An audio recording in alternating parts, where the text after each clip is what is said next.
Welcome to the next episode of the Life Lead podcast. I'm joined today all the way from Thailand, a good friend of mine, Shaun Kober. He's an ex-army veteran, Timor and Afghanistan. You Iraq as well? Yeah. And Iraq. So he got the trilogy, absolutely killed it. So he's got a Commendation of Gallantry out of actions in Afghanistan, which we'll get into a little bit later. He's a strength and conditioning coach based out of Thailand, training some of the world's most epic fighters. And he's a bit of a rugby prodigy. Well, Cobes, welcome, Shaun Kober. Appreciate it, mate. It's good to catch up with you. It's good to see you again. And I'm looking forward to getting this episode underway, man. Yeah. I've got my own podcast, as you know, and I've been on a number of other podcasts, so I'm excited to see what you've got in the pipeline, mate. Yeah, man, it should be good. The Life Lead podcast. We're starting out. We're all life leads, mate. That's at the end of the day. So all the way from Thailand, how did the move to Thailand come and what's life like over there? Wow, man, bit of a long story. Basically got out of the army in 2012 after Afghan. That was my third deployment. Met a girl in Darwin, followed her down to Tasmania, spent a number of years down there. And once I got out of the army, as I was transitioning, I did my PT course with the intent of initially becoming a firefighter. Yeah, right. So I actually went through the firefighting application process in Darwin, failed that process, went through the entire process, made it to the final interview, and then found out that I failed. I wasn't successful in my application. So I was like, all right, I'm going to go into this PT thing, start coaching people. And then in a year's time, when I've got an opportunity to reapply, then I'll go through that. And, probably about 3-4 months into it, I was like, I actually really enjoy, training people, coaching people. So then once I kind of realized that I wasn't going to become a firefighter and I was going to invest my time, energy and effort into training people, then I was like, well, what's the peak of this industry? It's working with professional athletes. So basically did my strength and conditioning course, followed the girl down to Tasmania, did my strength and conditioning course. And basically, I had a little bit of time off after I got out of the army. I had about 18 months off.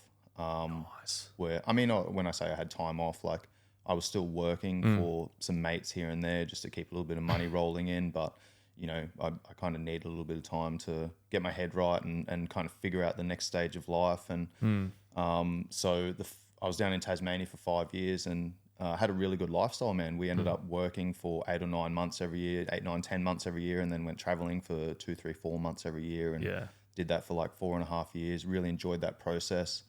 When I was in Tasmania, I was obviously training people and trying to get into, professional sporting teams. And in Tasmania, it was quite difficult to get my foot in the door. Down there, yeah, and it didn't really help that, I left home at 14. I didn't finish high school. I didn't go to university. Don't have a degree. So having those doors open for me it wasn't happening. So on that world travel, we did 7 months.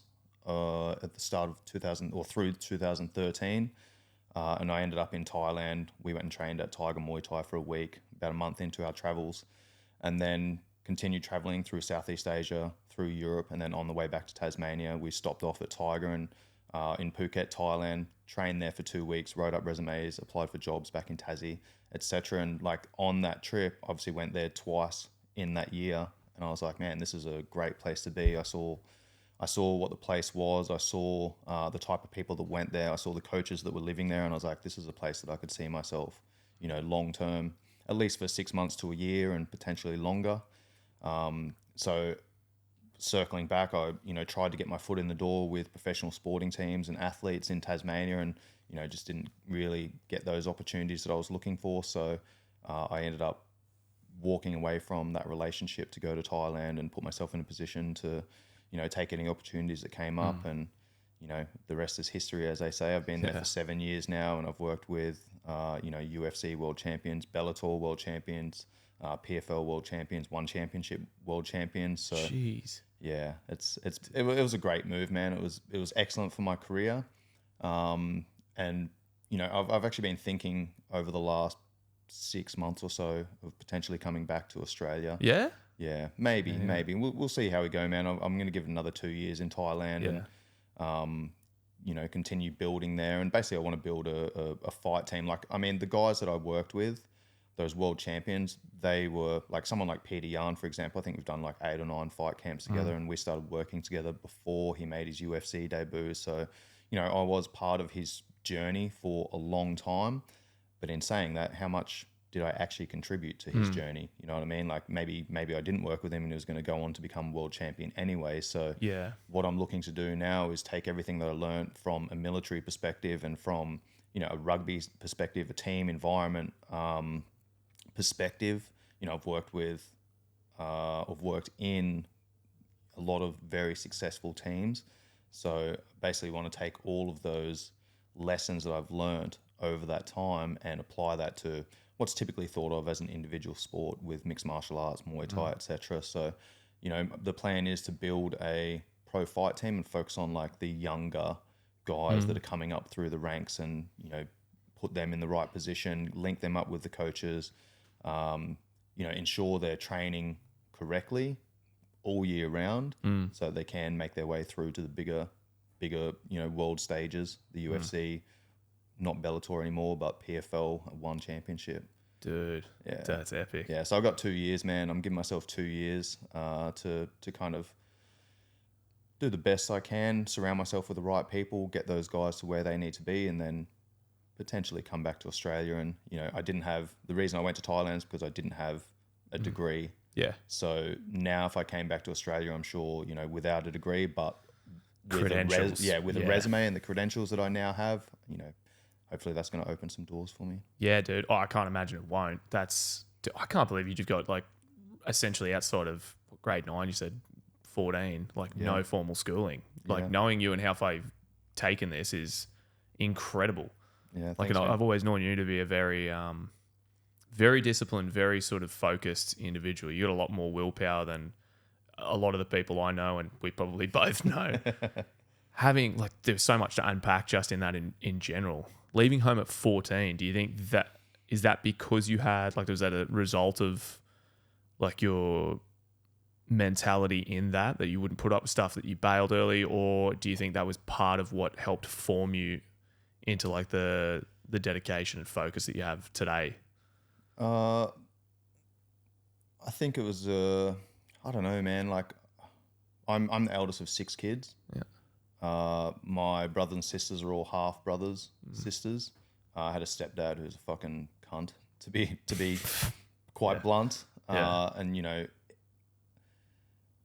he kind of picked on me a little bit. I didn't know this. Like, I didn't find this out until I was 22, got back from Iraq. Yeah. But I thought it was myself, my brother and my sister. I thought we all had the same father. Yeah. It wasn't until I got back from Iraq, my mum was like, "Oh, so I've got something to tell you. Like, you and Dave have different dads." And I'm like, my brother and I looked at each other and we're like, "Oh yeah, that makes sense." Yeah, you're a ginger. What do we? Yeah. Yeah, man. Yeah. So I feel like it makes sense now, but I feel like I was always picked on by my stepdad. So I was myself with one father, and then Dave and Kim, who had a different father. But my whole life until I was 22, I thought we had the same father. Yeah. And then my youngest 3 brothers and sisters that were my stepdad's kids. Yeah. Yeah, so I think I got picked on. I was a little bit darker as well. Yeah. So I think I got picked on because of that. Yeah. And that was ultimately the catalyst for me moving away from home at such a young age, man, Yeah. because, my stepdad would fucking beat me, and he was abusive to my mum as well. Yeah. And, I felt like I was getting caught up with the wrong crowd and stealing, doing drugs and shit. And I was like, this is not the right place for me anymore. I'm, skipping school and I'm hanging out with these people, and there's got to be a better way. And, my stepdad's a fucking asshole, so not a place I want to be anymore. So one of my mates who was a couple of years older than me, he was 17. One of the guys I was like smoking weed with and skipping school with, he moved up to Darwin from Queensland. I was living in a place called Collinsville up near Bowen at the time. Oh, yeah, I know Bowen. I know Collinsville. Yeah. You know Collinsville? No. I know Bowen. Yeah. I've never heard of there. Yeah. Mining town. Okay, yeah. Small mining town, man. And he left and moved to Darwin. He had a mate up there, and he moved up there and started working. And we were in contact. And there's a few things going on at the time. There's a few break-ins around town, and the cops came around to our place and like pulled me out and were fucking interrogating me, man. I was like, I haven't done anything wrong, but my stepdad didn't believe me, so he gave me a fucking hiding and was just giving me a hard time. And I was like, I'd bawling my eyes out, and I was like, fuck, man, this is I've got to do something about this. So I ended up moving up to Darwin.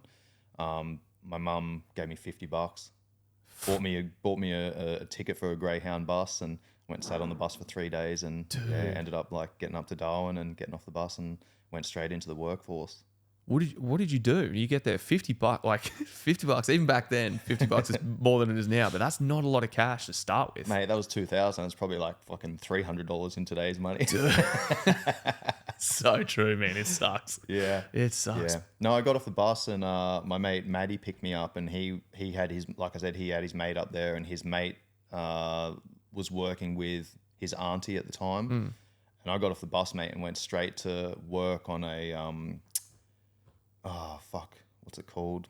Like a plant nursery. Oh, yeah, like a horticulture sort of, like a nursery. Yeah, nursery. I think they call them a nursery. Whatever it is, man. Yeah, like I yeah. was just cutting plants up and like washing them and like making them pretty and shit. Yeah, yeah. I only worked there for 2 weeks and then got the sack. Didn't Yeah, I mean, not because I was a shit worker. It's because like it was the end of the season, so last one's on, first one's off. So yeah. Yeah. What is that like at like such a young age? That's got to be intimidating to get on a bus and like, you know. I mean, it was better than the next option of staying there and fucking getting belted by my stepdad, man. Yeah, you know what I mean? Yeah, definitely. Yeah, but like just can't imagine. It's like that's such a young age to be like a lot of people now, even just leaving high school at 17, 18, are not willing to move away from home for a few years until they feel more, settled in themselves. And at 14, you're just sort of throwing yourself in the deep end to a degree, man. That's a huge decision to make. Yeah, So, like I said, it wasn't. I don't feel like it was a difficult decision. I know it was a fucking long time ago now. What year am I talking? 2000. Talking 2000 here. So, prior to that, there was a period of my life for 6 years where I didn't have any running water or electricity. So Dude. I went to 3 different schools in grade 3. Had a pretty rough upbringing. So yeah, I don't know. I don't really think about it too much, and I'm glad that I did that, man. And my mum's apologized to me a few times. She's like, "Oh, I'm so sorry that, I let you go out and da da da." I'm like, I'm so fucking grateful that you did allow me to do that, because that's ultimately what led me down the path of becoming the man that I have become. Because I can't imagine my life if I had have stayed living with my family then, and going through that bullshit. And it's one of those things, man. I'm grateful that my mum gave me that option and allowed me to do that at 14 years old. Man. Like how many parents would do that for their child and be like, you know what, this is not a great place for you, so go and fucking work out your own way in the world. Go and figure it out for yourself. Good luck. Yeah, good luck. All the best. I think pat on the ass for $50, man. Yeah. That's fucked. Hey, here, have a pineapple and off you go. Straight to the pokies. Honestly though, I don't know if you could legitimately do that. Like you could in today's society. I think I don't know. I don't even know whether it's more dangerous now or whether we're just more aware of it because of the internet and social media, and it all gets reported a lot more. I wonder if it was slightly less dangerous for you back then to do it than it would be for a 14-year-old today. Like the level of predator out there is just, it's on a whole different. Yeah. I think it's, as you just mentioned, I think it's more like the fact that we're aware of this stuff, man. I'm sure there was fucking, shit happening back then, but we just didn't know about it. Yeah, I was like the only thing I knew about Darwin, man, was like what my mate was telling me. I'm on the house phone to him, like, "Hey man, what's going on up there?" Yeah, blah blah blah. And like he was only telling me what he knew, and that was from his lived experience. He didn't know anything outside of that. So ignorance is bliss, right? Yeah. Oh, dude. Absolutely. So you're bumping around Darwin for a few years. At what point were you like, "Oh, I'm going to the army"? Because as someone that's essentially come from a home like that, you say you're into drugs, you're fucking around with the wrong people. A life of sort of discipline, zero drugs, all of that it's a polar opposite. At some point, something either has to happen or influences you towards that decision. Like what pushed you towards that? Yeah, growing up, like lived in a small town. Like I said, the place Tara, where I live, I didn't have electricity or running water. Like we lived out on a block. Tara, man. Queensland? Yeah. Yeah, I know Tara. I've been at pig hunting out there a few times with some family. Yeah. But family out at Dalby. Yeah. So, yeah. There's no military or anything out there, but growing up, you know, my parents were on welfare, man. Like they didn't work the entire time that I lived at home. My mum was obviously looking after 6 kids. My stepdad was was, I don't know if he's an alcoholic, but he drank and he fucking smoked. And, you know, I always looked at people wearing the uniform like police and paramedics and, you know, firefighters, soldiers and things like that as a very noble job. So it was kind of always on my mind. Again, leaving home at 14, going into the workforce and kind of figuring out my way there. And obviously I was up in Darwin at the time, very, very large military presence up there, Army, Navy, Air Force. So, you know, I would always see those guys around. And I don't know, I think something just got in my head where I was like, that's if I ever get stuck and I want, you know, the next challenge, or I just want fucking 3 fresh meals and a roof over my head. Yeah. You know, like my options are pretty limited. Yeah, so rob a bank or join up. Yeah, yeah, exactly, man. So, you know, as I said, I always looked at those as very noble jobs. And over the years, I was thinking about it. And, you know, obviously 14, 15, 16, couldn't join then. So, you know, once I was kind of reaching towards 17, it was in the back of my mind. Not really in the back of my mind, actually. It was kind of came from the back of my mind to the forefront, where I was like, all right, I'm getting to the age where I now can go and join legally. And it was around about that time. I was about 16, I think. I started playing rugby there. I was actually working at the rugby in Darwin in Marara, serving Chico rolls and hot dogs, mate. And I was like watching the game through like one of the gaps, and some guy came and started chatting to him, and he was an older guy, and he's like, how old are you? And I was like, oh, I must have been 15 or something at that stage. And he's like, have you played rugby before? And I was like, what game's this? And he goes, it's rugby. And I was like, oh, I played rugby league. This looks a little bit different. He's like, yeah, this is rugby union. Oh yeah, cool. And he goes, have you played before? I was like, no, I'd never played. I grew up with league. And he goes, do you want to play? And I was like, yeah, I'm interested. Yeah. And he goes, bring your boots down tomorrow. I was like, don't have any. So he goes, sweet, bring what you got. So I went down with my runners, and he ended up being the Northern Territory like under 16s coach. Yeah, nice. Yeah, so I went and started playing rugby and found out that I was pretty good with it. Yeah. And then ended up making the Northern Territory like under 16 schoolboys team. Went down to Sydney for the first time I've been on a plane. So I went to Sydney, and I was like, holy fuck, man, what is this place? You know, so my eyes were being opened to the bigger, wider world, and went and played in the schoolboy championships down there, and like had a pretty decent tournament. And then the next year we went down to Perth for a development camp.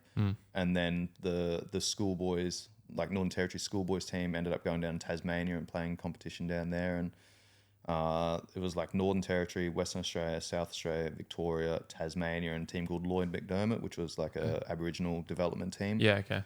And they I had a really good tournament, and they ended up selecting the best 23 players from that tournament. And we went over I made the team, combined states team. It was the first combined states team where all the tier 2 states came together. They selected the best 23 players from there. And then we ended up going over to Sydney and playing in the national schoolboys competition against New South Wales 1, 2, Queensland 1, 2, and ACT.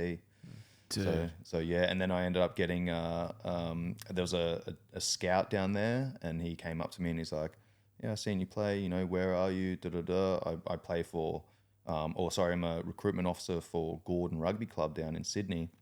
And he'd actually played for the Wallabies before, and then transitioned to the recruitment role. And I ended up getting a form of scholarship and going to Sydney for a couple of years. And that was around about the time where I was looking at joining the Army. And I was like, Army, rugby. So I ended up going to Sydney, playing down there for a couple of years. One of my best mates, who was living in Darwin at the time, he ended up moving down to Sydney and playing in the same team like a year after I did. I spent 3 years in Sydney. He came down a year after. We played together, worked together, trained together, went out together, you know, chasing girls and all the things you do, getting up to mischief, mate, as young lads. Yeah, he was like, I'm going to go back to Darwin, join the Army. And I was like, sweet, kind of like rekindled that thought for me. And, you know, I was at that stage where I'd kind of been making my way through the grades in Sydney, through the Colts, starting 4th grade, 3rd grade, 2nd grade, 1st grade. And, you know, I'd had a few injuries and things like that. And, you know, I was a decent player, man. But I also knew that for me to become a professional rugby player, like I was going to have to bust my fucking ass, man. I was playing against these guys that were just like grew up playing rugby their entire life. And, you know, we're making like the state teams, the national teams, and I was holding my own. However, you know, they were more naturally talented and, you know, I want to say more gifted, but that's really a cop out, isn't it? Well, it is and it isn't. I think there's definitely disciplines that are entirely sort of learned skill based, and I think there's others that having that added on top of the talent you're born with makes life so much easier. Yeah, so I guess I was relatively aware then how hard it was going to be, because obviously being in Sydney for a couple of years at that stage, and I was aware how hard I was going to need to train and the effort required to make it to that next level, and even then it wasn't guaranteed, you know. So it was at that stage my mate Ryan was like, yeah man, I'm going to go back to Darwin and join the army. And I was like, sweet, I think I'm going to do the same thing.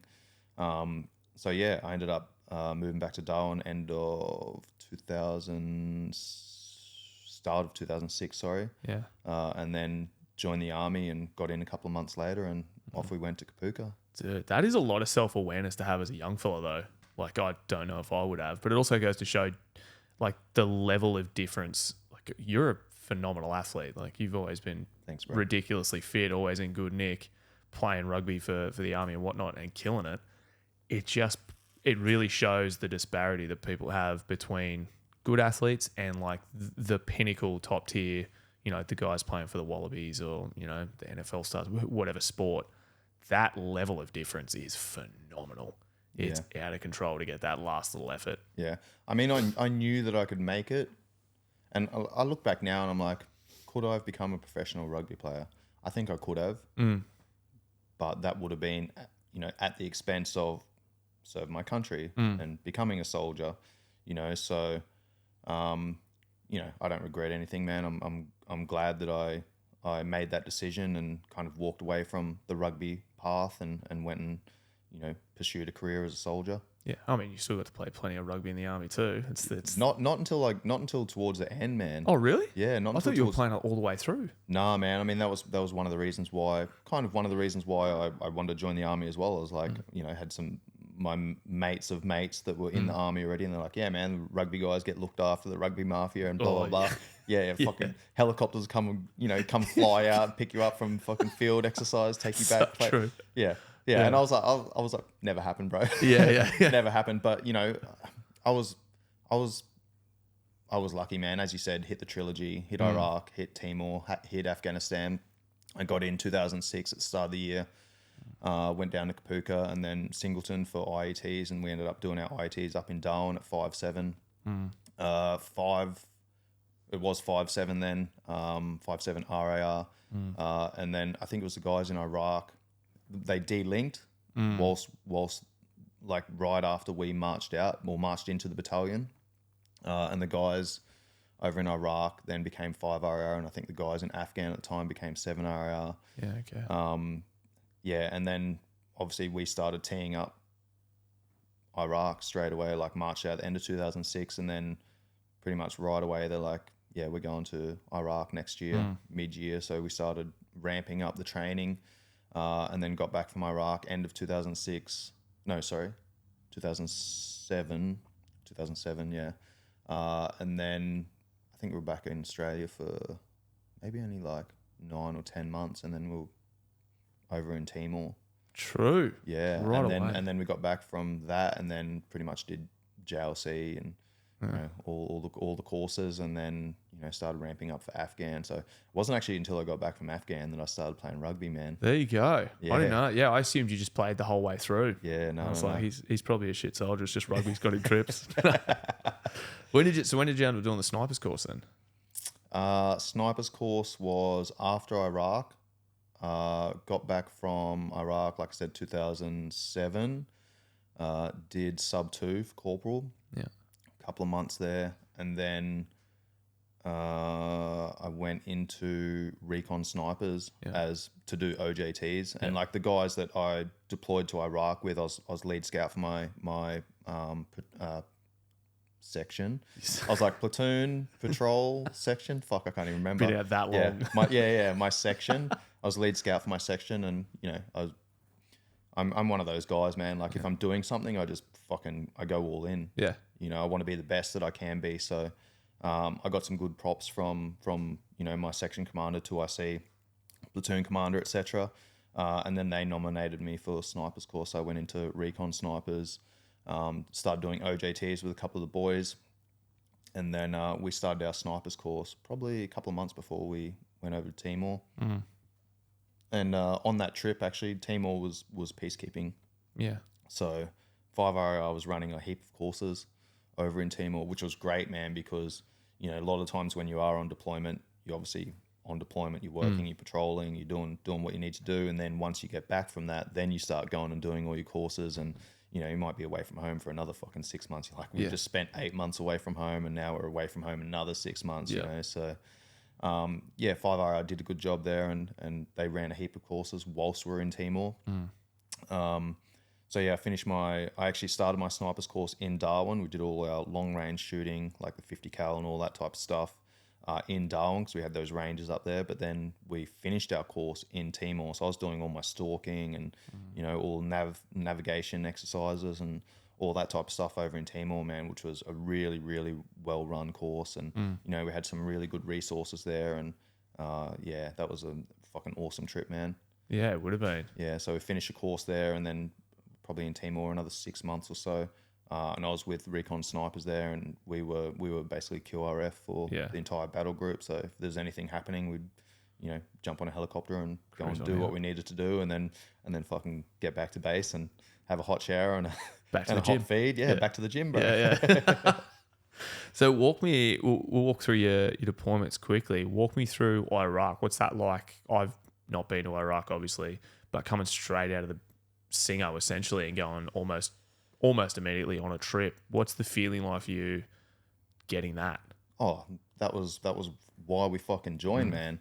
You know, you join as an infantry soldier, and it's like you don't get to do your job until you go overseas. Like in Australia, you're just training, train to go overseas, deploy, do your job. So, you know, that was obviously, I felt like we struck gold there. And we were actually quite lucky because, like I said, when I marched into the battalion 5-7, all the guys that were overseas basically split. We had guys in Iraq, had guys in Afghan, and all the guys that were in Iraq became 5RR. The guys in Afghan became 7RR. So all the guys that had then come back from that previous deployment then became section commanders, 2ICs, and took the lead for our next training cycle to then prepare us to go to Iraq. So, you know, I was really lucky, man. We had a really good crew there. We had, you know, all the guys I went through my IATs and everything with. So we'd already built a really strong bond and had really good camaraderie. And, you know, we were really grateful, man, that we had that opportunity. We're like, fuck, man, we joined the army last year and we're going to Iraq this year. You know, how good's this? This is what it's all about, you know. So, and we had that previous generation that were leading the charge when it came to the training cycle, man. And, you know, we had full faith in those guys. You know, like we were all fucking fresh and, you know, wide-eyed and just going, fuck yeah, getting kitted out with all the gear, man. And we're fucking pumped, man. And we had these guys that had already been over there, and you know, they were able to tell us what it was like on the ground and what we were to expect. And, you know, that was when we kind of, that's kind of when I started thinking a little bit different, you know, because when you go through your training, it's all doctrine, it's all by the book. But then once we had those guys that had been on the ground, it's like, yeah, well, this is what doctrine is. But in reality, when you're on the ground, you know, that's a template. Then when you're on the ground, you need to make adjustments to that. You need to fucking tailor those SOPs to what's going on the ground. So yeah, it's not the Bible; it's a guidebook. Yeah, exactly, man. Here's some suggested plays. 100%. Do which one fits the scenario. 100%, man. So I felt like we were really lucky to have those guys that had already been there, done that, and had taken lessons from it, and were then, you know, bringing those lessons back to the battalion and passing that on to the next generation to prepare us for that deployment. So that was OBG, Overwatch Battle Group 3, and essentially what we were doing was targeting IED layers. A lot of American convoys. We're staying on a massive American base, man, like 8,000 to 10,000 people on there. Oh, wow. It was huge. And then the Australian contingent had a small part of that base that we were operating out of. And, you know, because we're on such a large base, there was a lot of American convoys that were, you know, bouncing around, carrying equipment to new patrol bases and combat outposts and things like that. So, you know, obviously, you know, the guys over there were targeting those convoys with IEDs and things like that. So that was what our job was, man, to basically go out and stop that shit from happening. Yeah. Was it a fairly kinetic deployment or not so much? Not so much, man. Not so much. I mean, we're pretty much mounted the majority of the time, kicking around in Bushmasters. There would be times where, you know, we'd go into fuck, I don't even remember what it's called. A hub? What do you call it? A harbour. Harbour. There you go. The old crow's foot. Oh, bro, yeah. We'd go into a harbour with our vehicles, and then we'd dismount, and then we'd go and like patrol around for a couple of hours, or go and set up an OP. And you know, there's a few times like we caught some fucking IED lads, man. We chased these motherfuckers. We caught them, and then we took them back to base and like handed them over, and they basically just fucking let them go. Yeah. And we're like, what the fuck are we doing here, man? Like, what was the point of that? We got hit by mortars, like when we were in the harbour. Yeah, some mortars came in and did a little bit of damage. One of the boys got shot as well. There was a few little things that happened, but nothing like Afghan, man. It was it was a good trip, man. It was a good kind of, it was a good stepping stone for what was to come. It was a good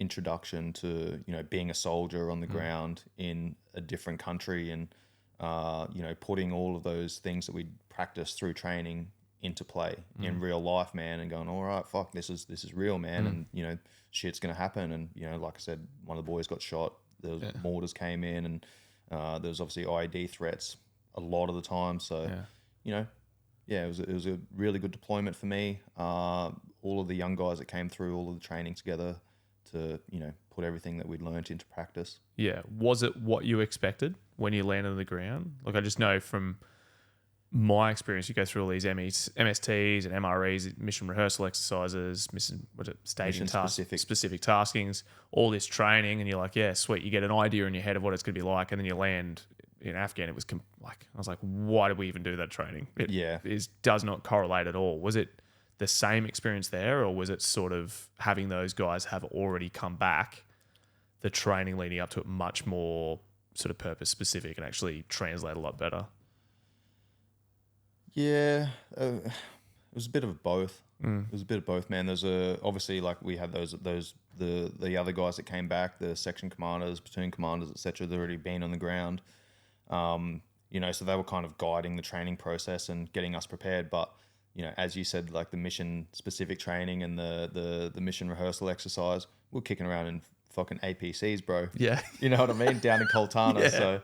You know, with mock up buildings and villages and things like that. So, I mean, fuck, that's the best we had, man. Yeah, it did prepare us for what we were to expect, but it wasn't super specific. You know what I mean? Like, in saying that, a lot of the drills that we did go through, the skills and drills that we learnt, SOPs that we put in place, you know, that was all fucking rock solid and worked on the ground. Yeah, when we're in Iraq. So that's good to hear. So it was beneficial. So were you there on the ground when old mate got shot, or were you in another call sign and it just sort of happened? No, I was he was in our platoon. Yeah, but we'd split up into a couple of different OPs. Yeah, we were watching one area, and then they were watching another area. The next section was watching another area. We're kind of like not super close, but within supporting range. Yeah, and then that kicked off. Like, we weren't there on the ground, didn't see exactly what happened, but obviously it was like, well, fuck, one of the boys been shot. Like, they're in a firefight. We're like, fuck yeah, let's go, boys. Yeah, exactly right. So coming forward, what was like the biggest difference then? You get back from that, back in Australia, do that training cycle, lead up for Timor and land in Timor, other than the obvious terrain difference. Yeah. What's the biggest difference you found in that adjustment?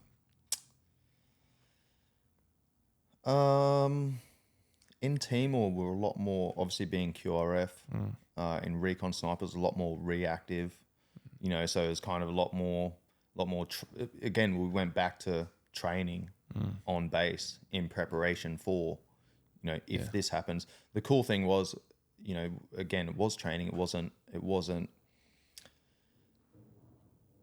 as demanding. We weren't as proactive. So, you know, we got the opportunity to kick around in Black Hawks and, you know, go through our drills of this is what happens when, you know, when we get called out. You know, we had somewhat of a training cycle in Timor. So, you know, it was cool to kick around the Black Hawks and play around with skills and drills, knowing that, you know, the likelihood of something happening was quite low.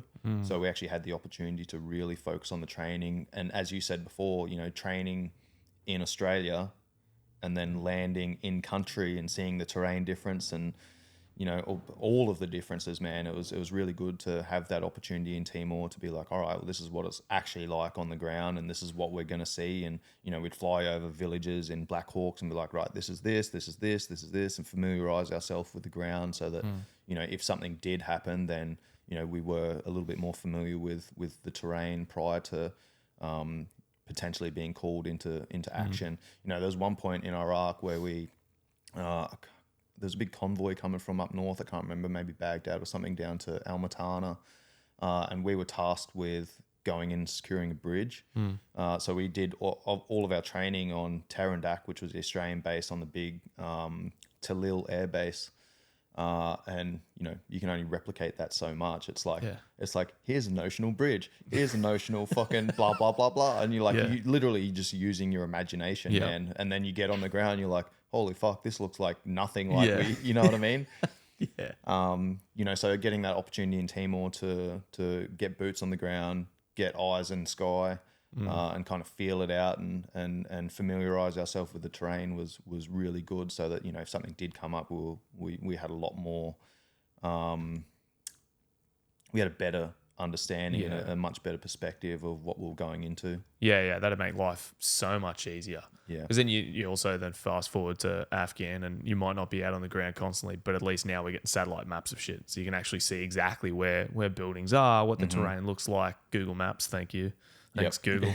It's taken all our data, but you helped us for some stuff, which is good.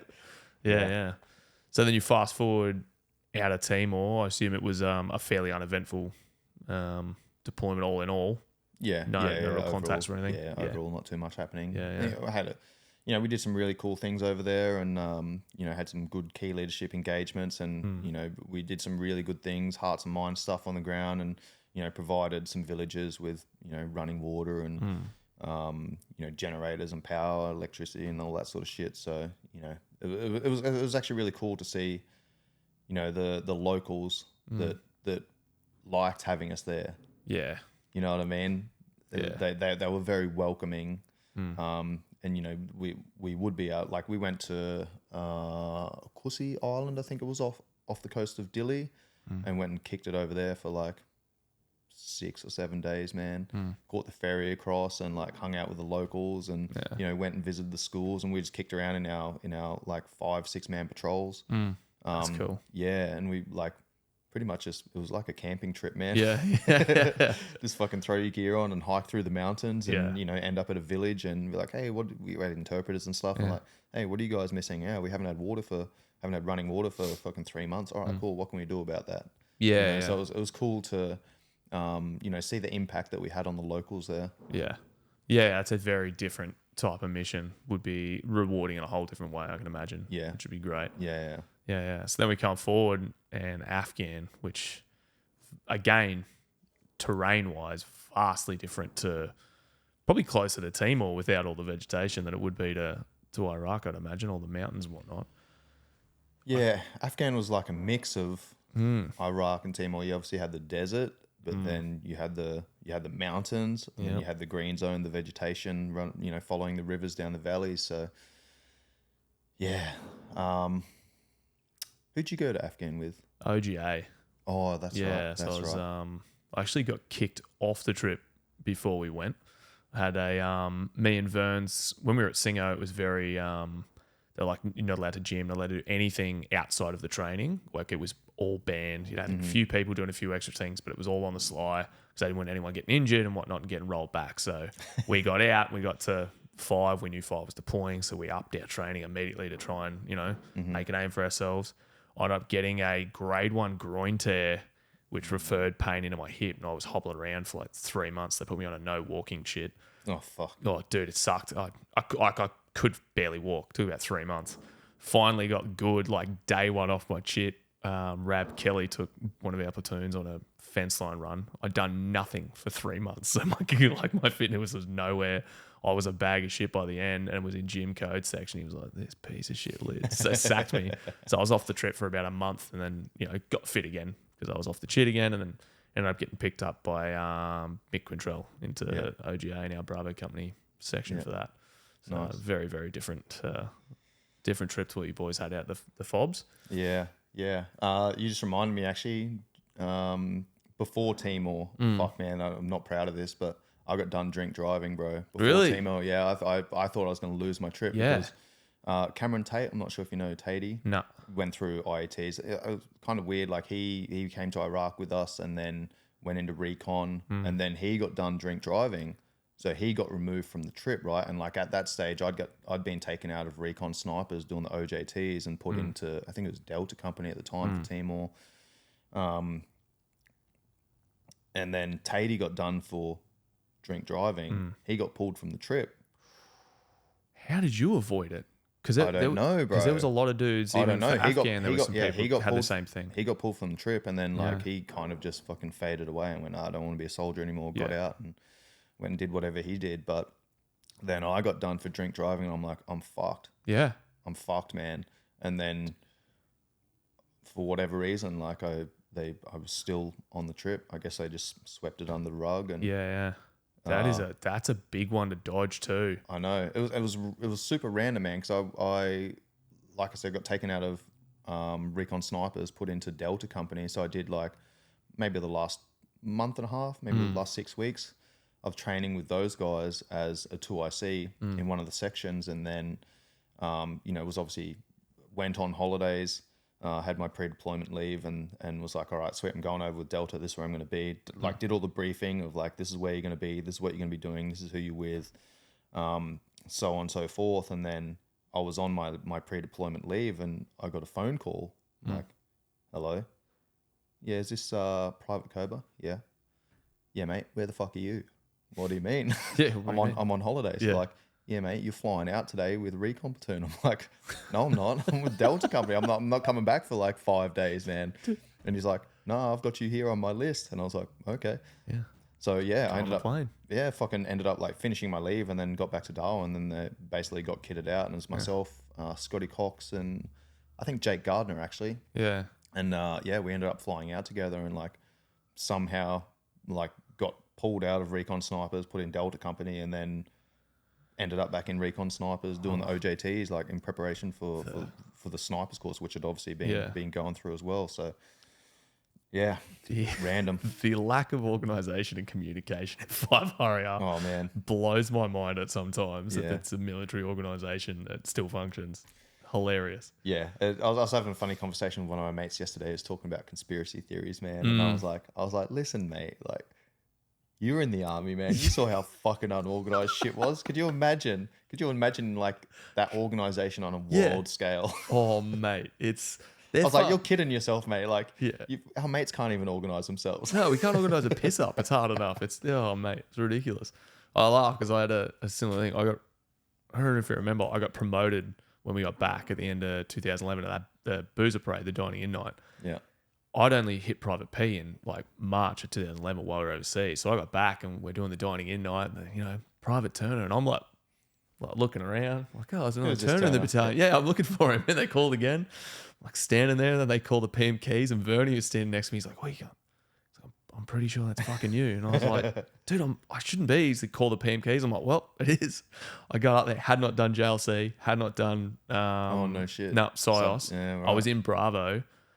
Unbeknownst to me, Delta Company had me on their All Bat for RCB early 2012 as a 2IC. So they'd promoted me, not looking into it. So I'm standing at the front talking to, was it? I can't remember if it was Forbes or Huxley still at the time. But he's come to give the rank slot. I'm like, sir, I haven't done my courses. He goes, shut the fuck up. We'll figure it out tomorrow. Just gave me the hook. I was like, okay. By like 1400 the next day, I was marched up to the OC's office and, yeah, you're going to have to give it back. But I was, Oh, really? Yeah. It's like, there you go, mate. Take it. I didn't want to be a 2IC anyway. Yeah, mate. When I I got charged twice in Timor. Did you? Yeah. What did you do? Well, What did you do? myself and Maddie Solis went down. We got attached to some like int sergeant. Yeah. And we went way the fuck down. I can't remember the Suai, I think it was called. Like way down south near the Indonesian border. And apparently 10 years earlier, that place like just got razed, man, like flattened to the ground, fucking like burnt down and shit. So we went down there to, I can't even remember what we were doing. Like the int sergeant was gathering intelligence and whatever, but there was a Kiwi platoon down there. So me and Maddie Solis went down as this guy's like CCP. We rolled in, there's a Kiwi platoon there, and we ended up bunking with them, and we started playing euchre, like card game. And the Kiwi guys were like, well, if you get done like 11-0, it's a nudie run. Yeah, it's pantsing. And we're like, yeah, whatever, man. Like that's not going to happen. First game, we got pants, bro. So maybe 9 o'clock at night, me and Maddie Solis stripped off and like ran down the road, did a nudie run, got back. Nothing happened. No one saw us. Yeah. The next night, man, we're laying in our bunks, just heard this fucking massive commotion, and we're like, what the hell is going on here? And then we just heard like footsteps. What the fuck are you cunts doing? And there was a Kiwi voice, oh, sir, blah, blah, blah. And then like, he's like, the Aussie boys did it. And me and Matt, yeah, bro. What a snitch. Yeah, what a fucking dick. Me and Maddie Solis are like looking at each other going, and then we heard the footsteps again. We're like, oh, fuck, what do we do here? And we're like, oh, fuck, I guess we got to tell him the truth, man. So anyway, he comes in, he goes, did you guys do a nudie run? I'm like, yeah, sir, last night. No one saw us. But yeah, we ended up like walking out, man. And the padre that they had was across the road at like a local Timorese guy's house. And he's going fucking nuts, bro. And we're sitting there going, what the fuck is going on? Yeah. So this local Timorese guy's going nuts, man. He's swinging off the fucking rafters and shit. And like, what? Yeah, bro. Going crazy. Like, yeah. And we're trying to piece together what's happened. And we're like, talking to the Kiwi lads, what the fuck is going on? It's like, well, two of the boys just did a nudie run, like ran across the road, knocked on that fucking door, and the guy's like wife had come out and seen them like running back naked, man, and just fucking told the husband. He's obviously going crazy.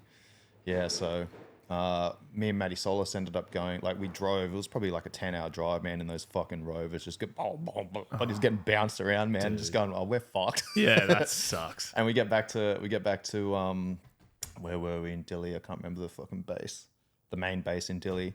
And Barry Tully, who was our CSM at the time, comes walking out. It's like, oh, what'd you fucking idiots do? Me and Sol were like, oh, we did a nudie run, sir. And he's like, you get caught? I'm like, no one saw us. And he's like, all right, get your story straight. Yeah. RSMCO wants to see you in 30 minutes. Yeah. All right, sweet. So yeah, we fucking ended up getting charged for that. They charged us for like, disobeying a fucking direct lawful command or some shit because we were supposed to wear like uniform between 6 p.m. and 6 a.m. for the mosquitoes. Come on. Yeah, they done us for that, bro. Yeah, I'm surprised they didn't hit you with pred conduct.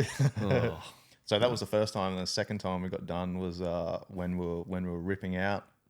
We had a few days on one of the what were they called? The place where you go to decompress and you have a couple of beers. There's a pool there, and they have dongers, and there's like fences around the outside. Went and hand back all their weapons and body armor and all the gear. And as soon as we got there,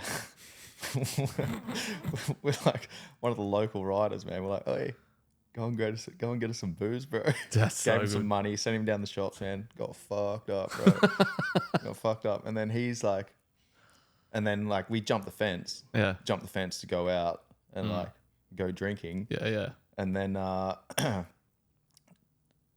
UN police, like, ended up chasing us through the streets of Dili, man. And I was fucking hammered. Running through the streets of Dili. Oh, that's the best. And then I just heard this doof, doof, doof. I'm like, what the fuck is that? Yeah. This fucking rock hit me in the leg, man. What? Yeah, bro. The locals were throwing rocks at us. What? This massive rock hit me in the leg, man. I was like, oh, you fuck. Just dead in my leg straight away. And I was like, I'm done, boys. I'm like, I can't run. Get the fuck out of here, man. I'm going to have to take this for the team. Yeah. And, I'd like come crawling out of this like irrigation ditch, man. I seen this like Fijian fucking UN police officer like walking towards me with his gat in his shoulder. I'm like, oh, I'm fucked. I'm like, Australian soldier. Yeah. And yeah, he took me back over and started questioning me and stuff. He's like, "Who you with?" I'm like, "Nobody. by myself. I'm by myself. Yeah. And then fucking Good my mate man. Jeffro is getting dragged over, and he's like, "Who's that?" I'm like, "I don't know." Yeah, never seen before in my life. That's So fantastic. we ended up getting back to base, and there was a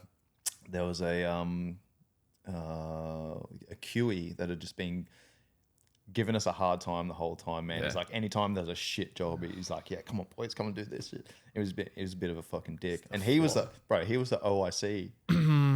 So I've got a gutful, and like gone on this mad adventure, and then like being caught and like taken back, and he's fucking ripping me, man. And I just started hammering him, bro. Yeah. I was like, "You fat piece of shit, fucking bro." Like, yeah, fucking idiot, bro. Fucking idiot. Oh, that's So yeah. amazing. Anyway, next day the CO and the RSM rock up and just absolutely hammered us, man. Yeah. Absolutely hammered us, and yeah, That's amazing. and Jeffro was like, "No, bro, we got to tell him what happened." I was like, "No fucking way, we're telling him what happened, bro." I was like, "We're gonna fucking take this. Yeah. We're gonna eat this fucking smack on the dick." Yep. Yeah. That's how it works. They got nothing. Yeah, exactly, man. So it just gave him nothing, bro, and yeah, they fucking hated me for that. But I actually saw the RSM. Do you remember how? No, I remember him, but I didn't have much interaction. Yeah. I was too new. I met him. I saw him like a few years later when I actually did start playing rugby for the army team. I met him a few years later, and he's like, Mr. Kober. But yeah, he said to me, and a few of the other guys, like, "Oh man, you like fucking rock solid, man, for just just holding your tongue and just fucking going, yeah, I'll just fucking eat this." Yeah. Look, it is what it is, man. And they know. To be honest, man, like I think if we had fucking told the real story, Probably more shit. mate, I probably would have lost a lot of friends. Probably would have fucking ruined my career, man. So Yeah. you know, that was one of those kind of points where I was like, yeah, man, like just gotta fucking eat this. Yeah, it's one of those things. Like everyone knows when they're doing it. Yeah, you it's a got risk. caught. I was like, those guys didn't get caught. Like, there's no point fucking dragging them into it. No, they got away with it. Plus, it makes for a funnier story. It's way 100%. funnier. I'm surprised that actually, still ended up getting on an Afghan trip after that. That's fantastic. Well, so the whole point of that whole story was when we got back. So that happened like 3 days or something before we flew out, man. Ended up getting back and had like 2 months of leave. Got back to Darwin, and Darwin Cup was on. You know what Darwin Cup's like, bro. You fucking get suited up, you go down to the races, you get there like 8 o'clock in the morning, you get fucked up, you don't watch a single race all day. Yep. Go out in town, just fucking go Discovery and get on it, man. Fuck yeah. Tits out Tuesday. Yeah. So the next day, bro, I'm cooked.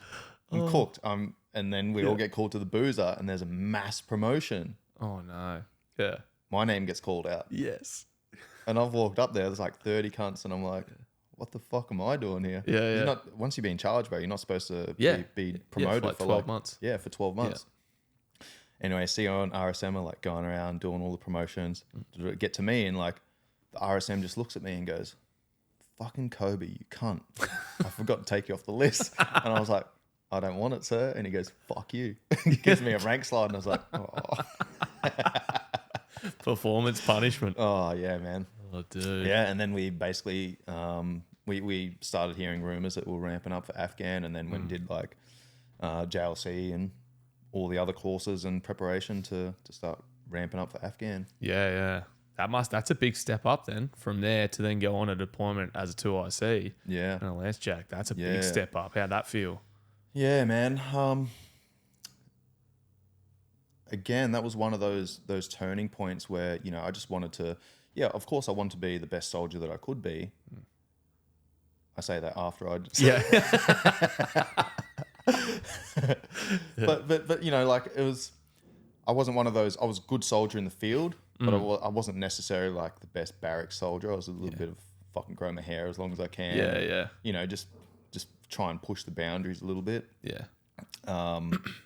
So yeah, it's one of those things, like I guess I shirked responsibility. I was like, I don't want to be in charge of anyone. Like, I just want to fucking like be, and again, I think there was like I had something in my mind about like the hierarchy. I was like, well, these are my mates. If I end up, you know, becoming a leader for for these guys or in charge of these guys is going to change my relationship with them. Like, I don't want that, man. Like, I want to be on the same fucking level, and I want everyone to kind of grow and come up together. So, getting that responsibility, then it actually forced me to take a look at my conduct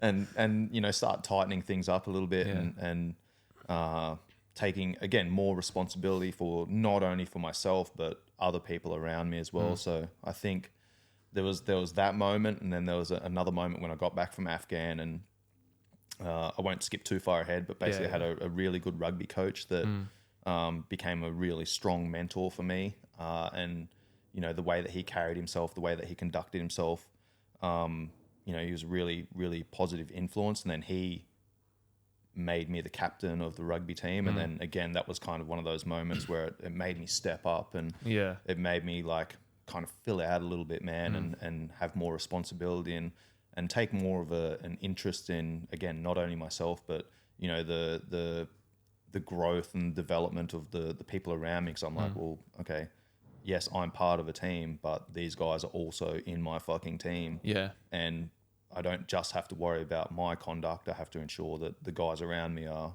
you know, on par with where we're at. And it was, you know, it was that point of, you know, it's not just about me now. Yeah. It's about the team and what we can provide to the bigger picture. Yeah. I think it works on two different levels though. Like, it sucks being in that position when now you're in charge of your mates and you don't want to see yourself at higher or put yourself on a pedestal.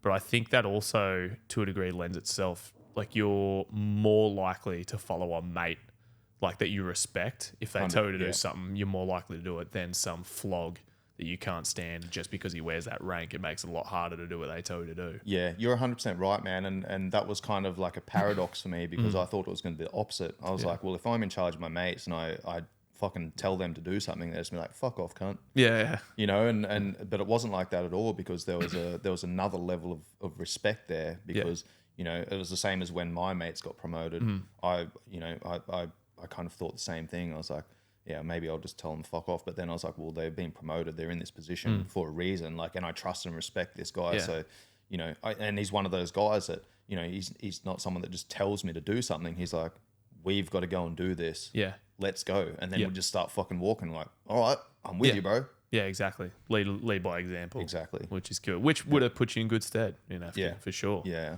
So then we go into your Afghan trip. You would have had a very different trip to what I had. Much more kinetic. I would imagine so. Yeah. We had a good, Well, you guys were pretty much mounted most of the time, weren't you? No, a lot of dismounted, but we were mounted like you kind of were in Iraq. We would bushies out to wherever we're going, then we dismount and we go provide security and whatever. We'd patrol to this point, this KLE, go to that point. We definitely had a very busy trip. I'd heard a statistic along the way somewhere. I don't know if it's true. It could be bullshit, but that our platoon, it did 2/3 of the battle group's taskings. Wow. And that could be like, we went out for sometimes like 2 hours, come back, and then a couple of hours later we go out for 4 hours and we come back, and we might do 3-4 tasks a day, but they're not necessarily massive long tasks. If you look at just numbers, that's going to make us look like we're doing way more work. It's not to say that we worked any harder or, you know, we're better than anyone else, but just in terms of like turning over taskings, we were flat out. We had nearly no days off, which is good. What's OGA for the listeners? Other government agencies. So essentially, we provided CCP and protection for, like, not some politicians, but like humanitarian aid workers, AusAid and stuff like that, who were doing KLEs, key leadership engagements, with like the governor of Uruzgan, trying to upstand like the infrastructure of the country so that when we left, they could run themselves and we wouldn't have to do it. Building wells, like we built a girls' school. We went out to, I can't remember which valley it was, where Kudus was. I think it was Delta Company. Out that way, there was a bridge that they needed to build. Like, we were out there providing engineers, security for them while they were surveying and then starting construction, all that kind of stuff. We were out there. So we were a big target for the Taliban, but we're also a massive footprint, which meant that we never got hit. We were just too big. Like, you know, at the end of the day, mostly farmers and whatnot. 3 of them, they're not going to start popping rounds at, you know, 2 ASLAVs, a half mortar section on a thing. Like, it's just, we got nothing, which sucked. But it is what it is, you know. In terms of seeing the country, I think we got to every patrol base that Australia was in. So we got to see a lot more of the country and experience probably more. Got fucked work-wise, just worked hard, worked our asses out, but we didn't get the kinetic trip that, you know, that we all wanted. How do you feel about that? It gives a lot of imposter syndrome. You know, you put the medals on Anzac Day, you know, you're happy about it, and I'm not in any way not proud of my service. You know, I still, the same as everyone else, every step we took, there's IEDs, there's the risk of death. You know, you're doing your job while you're there. The people of the country had a slightly better living experience than they do now under the Taliban. You know, you definitely did your job. But as a soldier and, you know, a young man wanting to be a warrior, you want that contact. You want the firefight. You want to know how I react under pressure. You want to, you know, essentially kill and close with the enemy, what the infantry do. And not having that it sucks. It's like it's hard to put into words. You feel like you just haven't done it. You haven't. It's blue balls. You just like, I'm proud of it, but at the same time, you're like, I just never got that chance to unfinished business, if you will. Yeah. So. Yeah, that's an interesting perspective, man. Like I was good mates with Juddy. Me too. Rest in peace, Juddy. Section. Yeah. I was good mates with him, man, and you know, obviously through that trip, he was in contact with me. He's like, "Oh man, I'm so jealous of you guys. Like, you know, you're fucking in firefights all the time, and you know, it's really cool what you guys are doing. I'm so proud of you, and this and that. I wish I could be there with you guys." And I'm like, "Listen, man, you fucking got to be careful what you wish for, bro. Like, it's a two-way range, man. And like, I saw what happened when guys were hit, you know. So, yeah, I feel what you're saying, but I also had a good conversation with Grubby about this, man. He shared the same thing. He's like, "Yeah, man, like I didn't pull the trigger," and I was like, "Yeah, but dude, you still had boots on the ground, man. You were still going out and like doing your job as a soldier, and you know, being a soldier is not just pulling the trigger."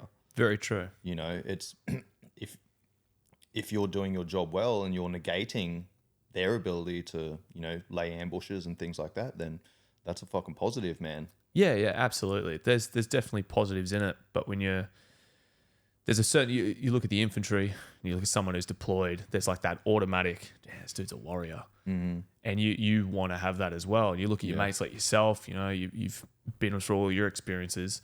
You look at you're like warrior, and then you look at yourself and you're like, yeah, we did. Can I say that though? You know, like I never got that. I didn't get that chance.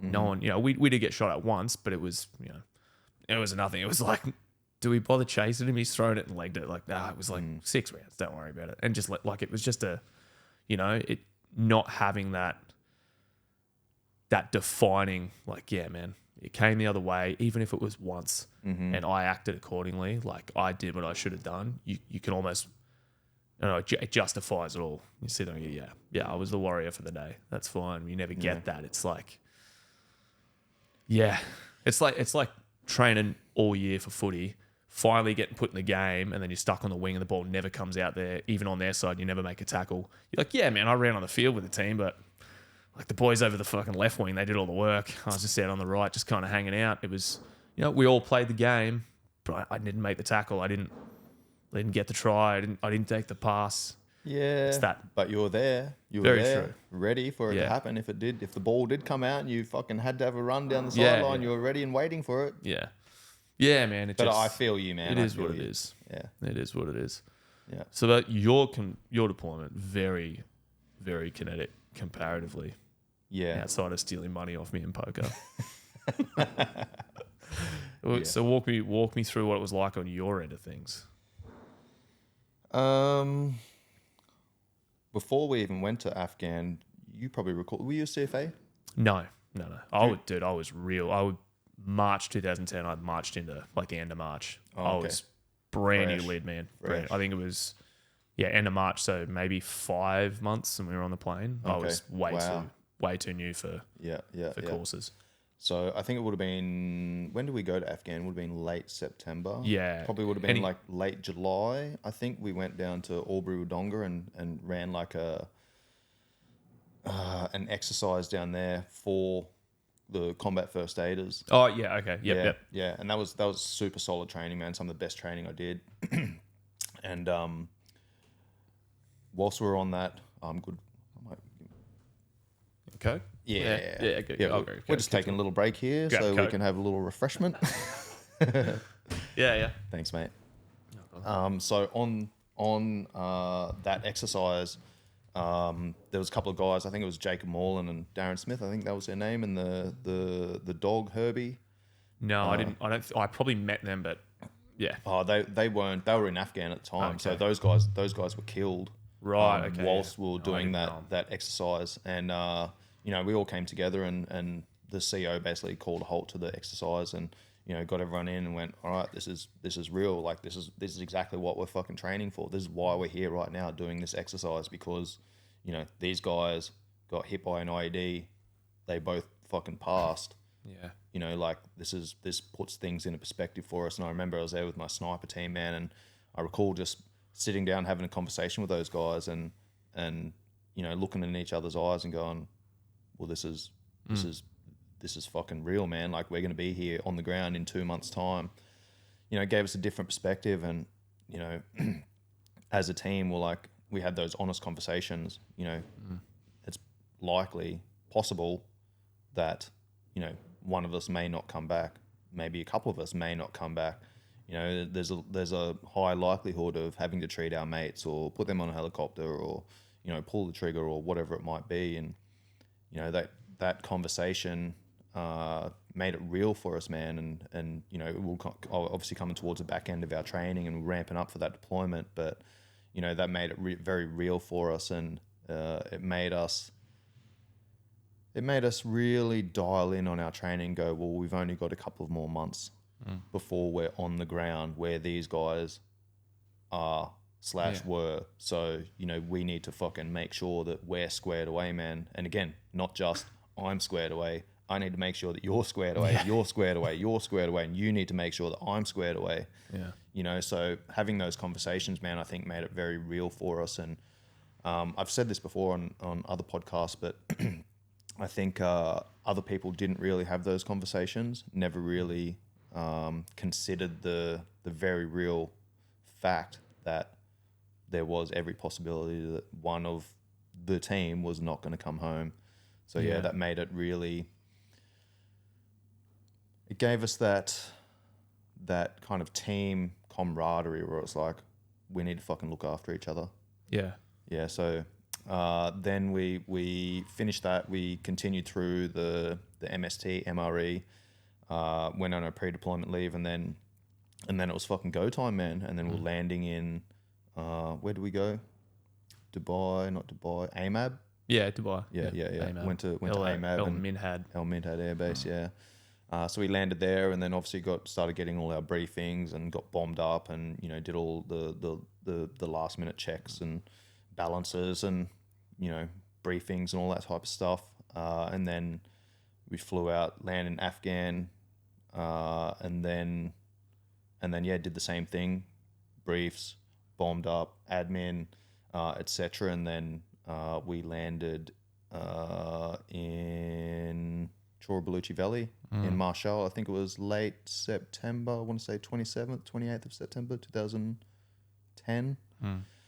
The 6RAR lads were there prior to us, and they done a really good job. They killed a few key leaders in the area and done some damage and taken a few casualties as well.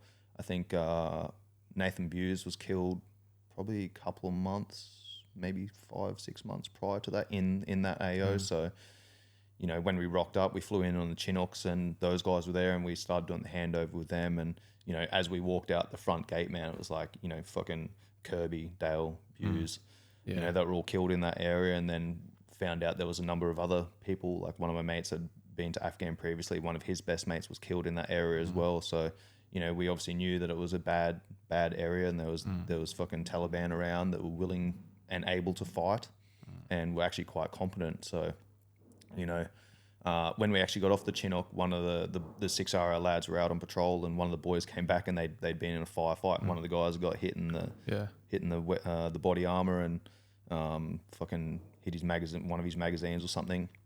So, those guys gave us a rundown on what was happening and what we were to expect. And then the next 2 weeks was nursery patrols. Obviously a massive footprint on the ground. Taliban knew that those guys were flying out, new guys were coming in. So it was just a matter of time, man. And, we got word that, an extra 20 to 30 Taliban had come into the area and were basically there to fight and take back ground and fucking do damage to us. So yeah, the 6RR lads flew out. It was our first patrol where it wasn't a partner patrol.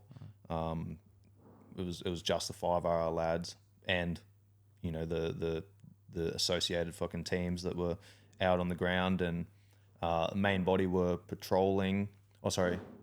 Early on in the patrol, obviously we had intelligence that the extra numbers were in the area. We fucking came face to face with them in the morning, man, out the front of a mosque, and we're like, oh, these motherfuckers, like, we know why they're here. They're here to kill us, man. They're here to do some damage. So, obviously went through biometrics testing and all that type of stuff, and, they had nothing on them. They know the fucking rules of engagement. So it's like, all right, it's only a matter of time. We're going to run into these guys later. The main body continued, or we all continued our patrol. Main body was like on the other side of the river, searching a known area for stored munitions.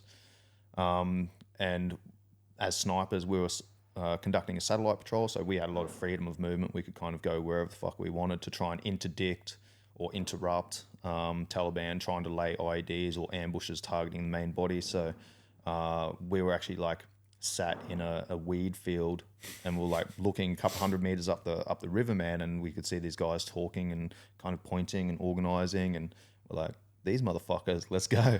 So we've kind of started weaving our way through the terrain and tried to interdict these guys. By the time we got up there, they were gone. And then as soon as, because obviously the main body was still on the other side of the river, so we kind of caught them a little bit by surprise. And then once the locals like saw us there, they were like, oh fuck, and started yelling and da-da-da-da, and then everyone just disappeared, man. We're like, oh shit, this is not fucking good, man. So yeah, we were in communication with the boss, like, where you guys at? This is what we're seeing. Atmospherics are deteriorating. This is what we're seeing. We're gonna find some cover and concealment here and hang out and see if we can spot anything. We'll kind of move around and see if we can find anything. And then we kind of did that, and then probably a couple minutes later there was like, everyone was gone, man. It was fucking eerily silent. And then we're just about to bail out, and then there's one guy that was like started walking down the footpath. He was walking down the footpath, and he was obviously sent out as a decoy, man, which I realize now. Yeah. He was sent out as a decoy. So, I'm like, Tamps, you got me? Yeah, sweet, bro. I come out and I'm like, I've got my gat in my shoulder. I'm like, fucking dresh. Yeah. And he's like, saw me and turned and went to run. I had one in the chamber already, and I was like, let him know that I was going to fucking pull the trigger. I wasn't fucking around. So he starts walking down. I've called him over, and then, walked over to him and started X-spraying him. And then Seamus goes, hey, Taliban, Pakistani. Yeah. And this guy's like turned and pointed, man, and then just fucking lit up, bro. Really? Yeah, it lit up, man. Fucking rounds kicking off all around us. And then I was like, holy fuck. Like, I hit the deck. I had my X-spray kit and everything. Like, my bag was off, man. I had my fucking X-spray kit and all my I was a CFA as well, so all my kit. So I just kind of jammed everything in the pack and like got up, turned, fucking fired a few rounds where I thought they were firing from. Saw a wall in front of me and like sprinted over there, jumped over. And I looked over. Rob McNaughton was a couple of, maybe 10 meters away from me. Tamps was on the other side, and then I saw Seamus was on the ground, man. It's fucking rounds kicking up around him, and he's on his ass, like firing single-handedly, like trying to pull his tourniquet out of his pocket. And I was like, fuck. So yeah, for the listeners, it's, we're in their backyard. So they knew the ground, and we'd obviously only been there for 2 weeks, and the 6RR guys on the nursery patrols prior to that, during the handover, were like, every time we come past this location, fucking bad shit happens, and this is where this guy died, and this is where this guy lost his leg, and this is where da-da-da-da-da. And we were like right in that fucking area, man. So, looked over, saw Seamus was down, and we couldn't see where we could hear where they were firing from, but we couldn't see like we couldn't see who was firing at us. I was carrying the GLA, so I just fucking started pumping high explosive grenades over there, man. Fucking. Nice. And then once the firing kind of died down from their side, like me and Rob ran over, grabbed hold of Seamus. Tamps was the 4-man team, so 1 man down, 2 men fucking engage. two men firing and fire and move, and Tamps was covering us. We end up getting Seamus into some cover and basically started patching him up, man. Obviously he's sitting there going, fuck, cunts, fucking got me. We're like, it's all right, mate, relax. Trying to calm him down, and then the rest of the boys rolled in, and I did the handover with the medic, and he did a fucking great job, and he started doing what he does, and then I ended up bagging Seamus, and the security section come in and like had taken over from us and like followed through and started fucking chasing those guys down, did some damage. Good. We ended up carrying Seamus out, put him on a stretcher, carried him out, put him on a helicopter, and then we ended up going up onto some high ground so that we could provide battlefield commentary, try and get eyes on targets as the rest of the boys were rolling through, try and chase these cunts down. And it was probably, I don't even remember, maybe 30 minutes after that, we were like up on the high ground and using binoculars, spotting scopes, rifles, etc., talking to the boss. And I looked at Rob, man, and Rob's like looked at me, his eyes like super wide. I'm like, what's going on? He's like, I think we're sitting on an IED. What? Yeah, bro. And he's like, flick some dirt aside, and sure enough, we're sitting on top of an IED that didn't go off, man. So the boys did some damage. We hit a couple of guys. Don't know who hit them. Like whether it was the grenades that had been fucking thrown in, or whether it was rounds. But we hit a couple of guys, and then obviously the boys had to. For the listeners that don't know this, like if you hit someone, they're not dead, you then have to render first aid. So, the boys are given first aid and then calling in the helicopters. And so that all kind of like started winding down. And then, we broke out of that position, got back to base. And I just remember like the fucking adrenaline dump. The aftermath of the adrenaline dump, man, was so high and just fucking on, man. And, obviously fighting for your life. And then, afterwards it was like sleep, just faded, man, just fucking slept for like 4 or 5 hours, and then boss comes in and goes, all right boys, like Seamus is going here, like touch and go with his leg, it might potentially turn into something else, maybe he lives, maybe he dies, we don't really know right now, but he's going for specialist surgery and and he's like, do whatever you guys need to do, because fucking 6 o'clock we're back in here for orders, we're going back out again tomorrow. Like we can't let the Taliban win. If they win this battle and we go, well, we can't go out tomorrow, then they've won that battle, man. They've got that freedom of movement. They've got that ground back. So it's like, all right, let's fucking ramp up and go again. So next day we're back out on patrol. A couple of shots ring out. Myself and Rob ended up on some high ground again. Where we're sitting there observing. He had the SR-25. I had the GLA. So I'm with my binoculars, man, trying to observe. I saw a couple of guys kind of moving around and trying to see if we could capture any see any equipment or anything like that, any incriminating evidence. And like there was a heap of dust and shit kicked up around, and I was like, what are you firing at, bro? I still got my binoculars up. I'm like, what are you firing at, bro? And Rob's like, that wasn't me. I was like, fuck. So like commando rolled out of the way, man, and just like looked over on this other ridge line. They'd fired some shots from over here. Yeah. To hold us in place, and then they'd followed the dead ground, and then they'd come up onto the high ground, and it was like dusk. Yeah. So the fucking like we couldn't see over there because the sun was right behind them, bro. Yeah. Couldn't see shit. All we could see was a fucking silhouette. So they got the jump on us, man, and fucking fired some rounds, and the rounds like went right between Rob and I, kicked up all the dust, or kicked up all the dirt, and we're like, fuck. So same thing, like we started like punching rounds back, and then they just disappeared back down in the dead ground. So I was just like 40 mil. Yeah. Started lobbing 40 mils again, and then I think boss dropped some fucking mortars in that area, and went back and like didn't hit anyone there, but they got the jump on us there, and we're like, fuck, man, this is gonna be a long trip. So that was 2 weeks into what was then an 8-month deployment, that then became a 9-month deployment. Yeah, dude. Yeah, so Seamus was out, and we didn't know what was going to happen with him.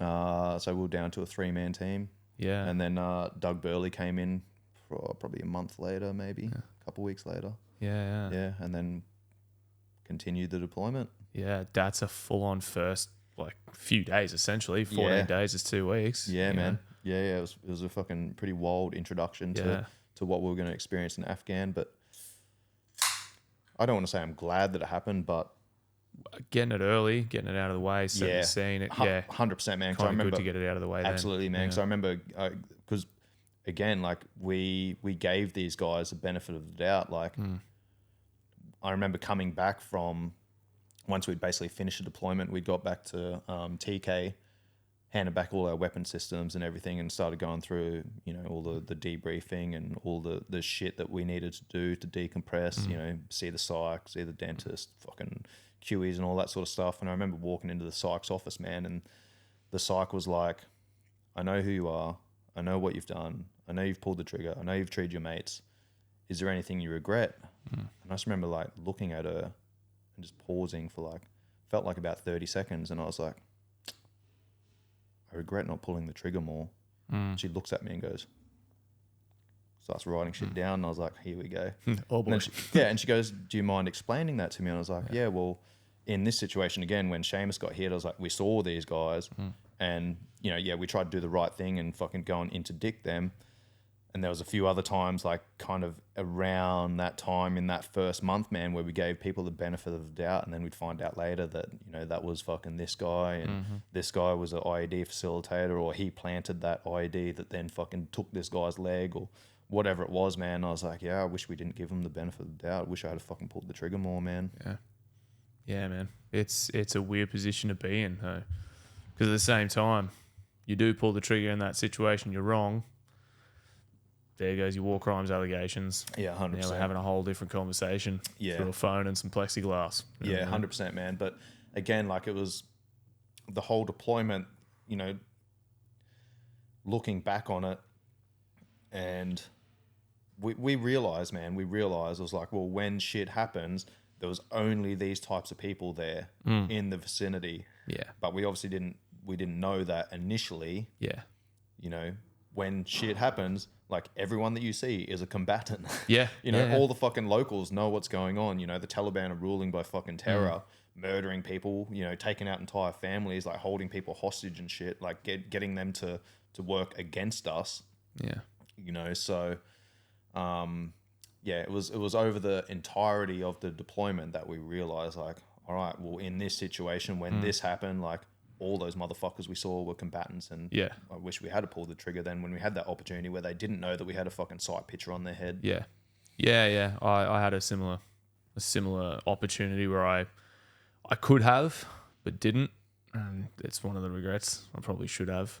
We did ask permission though, and we're denied permission to engage, which is, again, if I had have, it would have been a whole different situation. Yeah, 100. I mean, that also played into it as well. There was times where we were like, well, this dude's definitely. And we'll get in the fucking fobs or the cut or whatever it was, the guys that were, using the whatever technology they had to, identify exactly where people were. These guys are on this bearing and and we'll shoot a bearing. It's like, that's that fucking dude. Yeah. You know what I mean? And it's like, we're asking for permission to engage, and obviously getting the legitimate questions back, like, do you see any weapons? Do you see any radio? Do you see any blah, blah, blah? No, we don't. However, actions like this is, of course, they fucking know the rules of engagement, man. They've been there long enough. The guy would be like, he would be in our vision, and then obviously nothing incriminating, and then he would fucking disappear, and then all of a sudden there's ICOM chatter, and then the guy would come back again, and he knew what he's doing, man. Just go into dead ground, make his call, fucking come back up.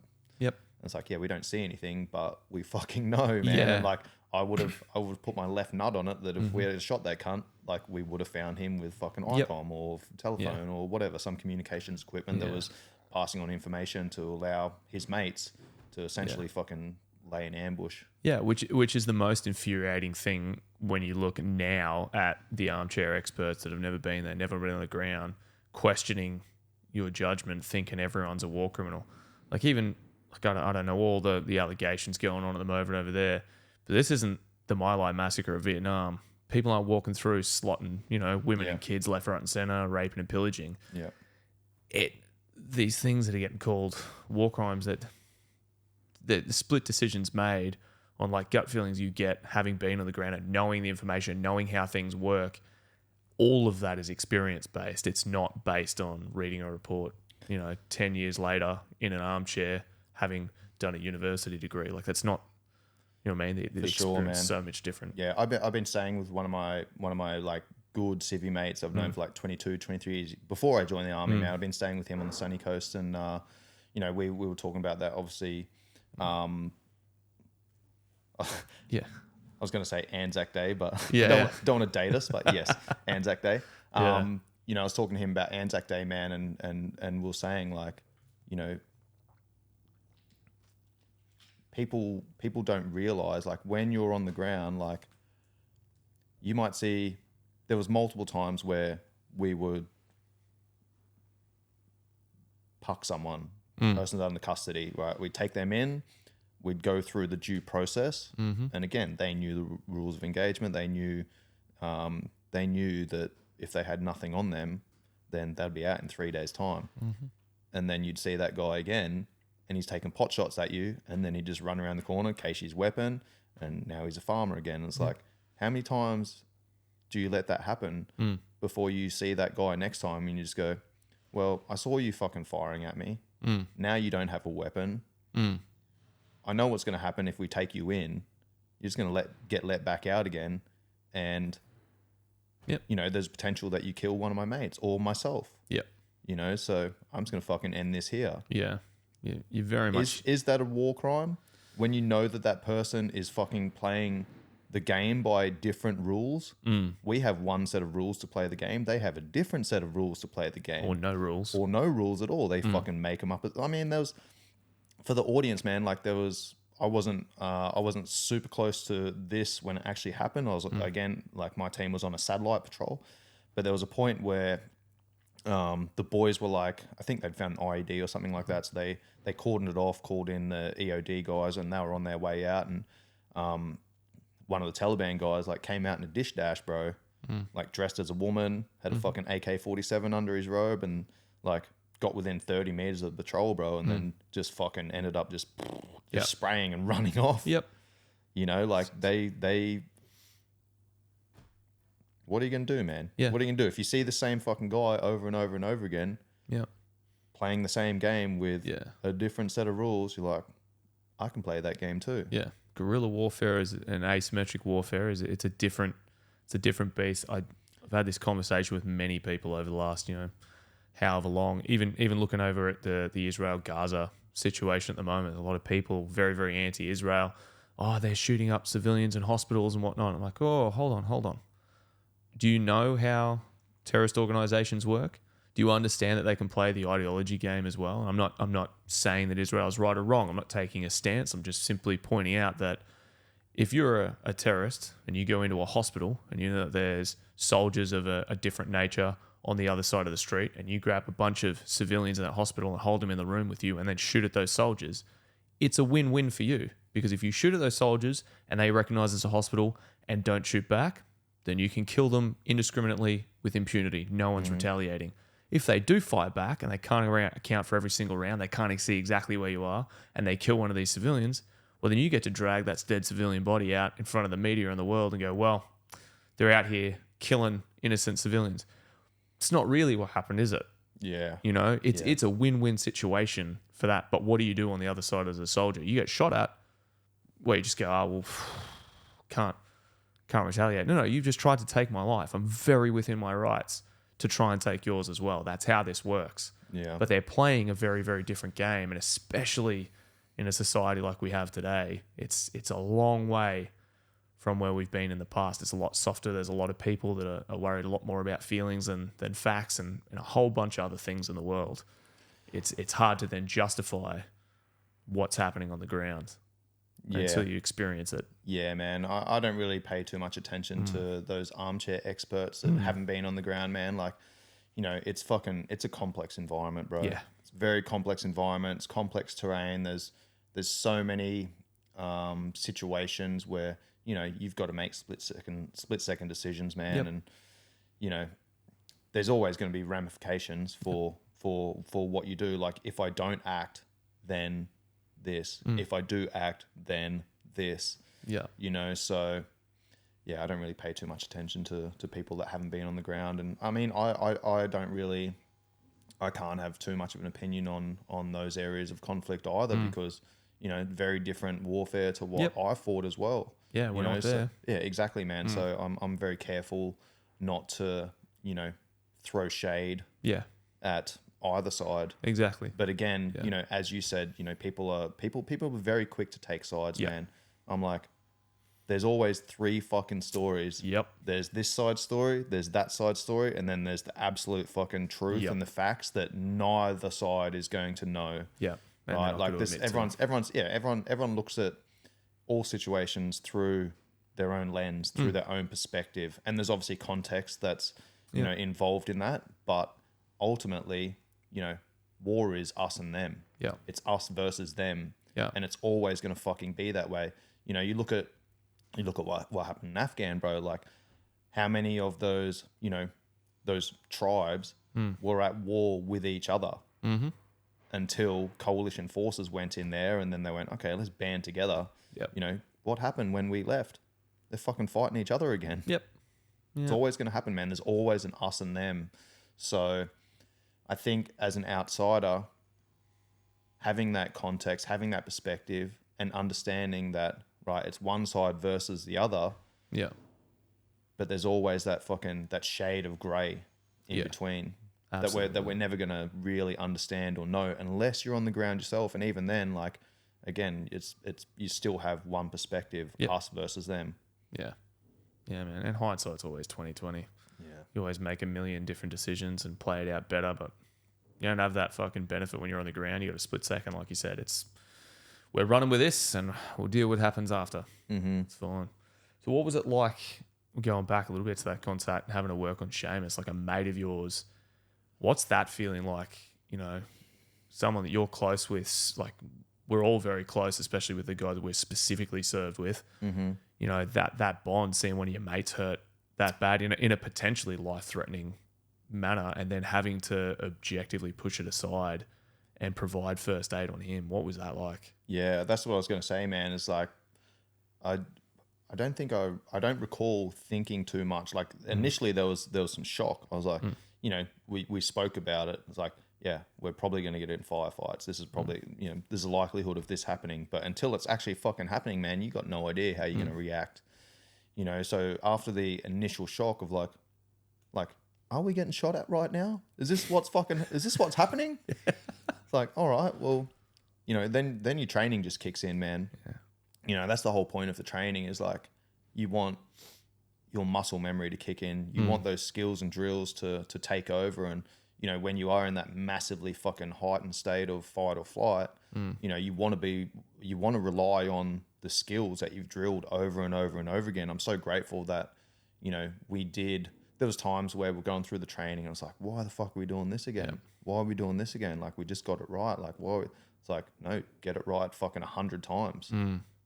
Rather than get it wrong 99 times and then get it right once. And no, quit. Get it right another 100 times. Yeah. You know, so I'm fucking really glad that we did have that attention to detail, and we did have those leaders that were like, it's good enough, but we need to make that like the default fucking pattern or the default routine. So yeah, I don't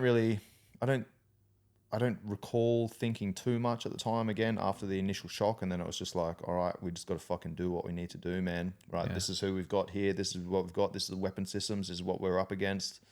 You know, let's just fucking crack on, do what we need to do. So, yeah, I think it was more after the fact, once we're kind of safe, after we'd gotten back to the patrol base, and again, once the adrenaline wore off, and, you know, we'd punched fucking 100 darts, like talking shit and going, holy fuck, man, that was pretty crazy, eh?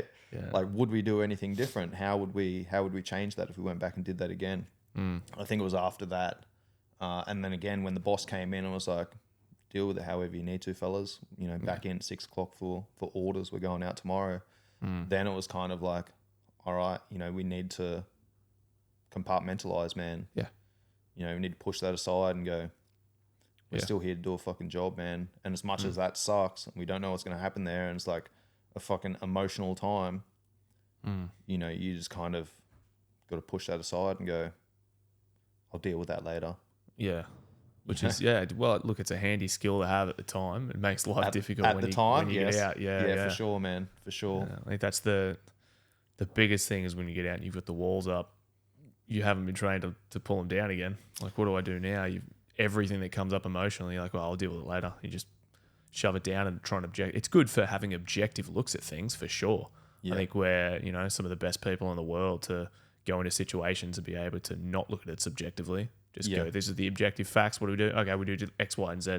Yeah. And just immediately start doing that. Well, there's a reason that humans are able to do that and compartmentalize and go, all right, well, that fucking sucks. Like, my mate just got killed, or this guy lost his leg, or whatever it might be. But, you know, ultimately, you still need to continue fighting to survive, right? So, it's a great skill to have, but as you said, you know, it can cause some issues in the future. And especially if you don't deal with it, man. Like, I've done so much fucking work on myself over the last, you know, 10 years, 12 years since I've been out of the army. And once I got back from Afghan, and I actually went and played rugby with the ASRU team. Basically got back from Afghan, and about 2 months later, whilst everyone else was on leave, I was like back in Darwin with my friends, and I was in a pretty toxic relationship at the time. Like, I was dating a Finnish girl, and she was accusing me of cheating on her whilst I was in Afghan, bro. It's the funniest that even happens. Oh, man. And I look back now and I'm like, that bitch was definitely cheating. Yeah. That's projection. Yeah, 100%, man. 100%. But I remember getting back from Afghan and... You don't know. You might have been. Nordo's a good looking bloke. You know, you could have been pegging him. Who knows? No, we don't judge it. But yeah, I remember getting back from that trip and you know, going out for breakfast with her, man. And, you know, the waiter come over and, you know, dropped her food off and like she had a sip of her coffee and then like called the waiter back over and was like speaking really rudely to this waiter, man, going, my eggs aren't cooked properly, my coffee's not hot enough, and blah, blah. And I was just like sitting there staring at her going, what the fuck, man? Yeah, what are you doing? Yeah, like what, why are you talking to this guy like that? He's just brought you the food. Like, so yeah, there was a period for a couple of years actually where I was I don't want to. Do I want to say angry? I wasn't angry. I was disappointed. I was disappointed with society as a whole, and you know, again, very different perspective, very different experience to what most people had. But yeah, just some of the shit that I heard people complaining about. Yeah, it just. Yeah, again, it frustrated me, man. Like, why the fuck are you complaining about that? Like, there's nothing to complain about here.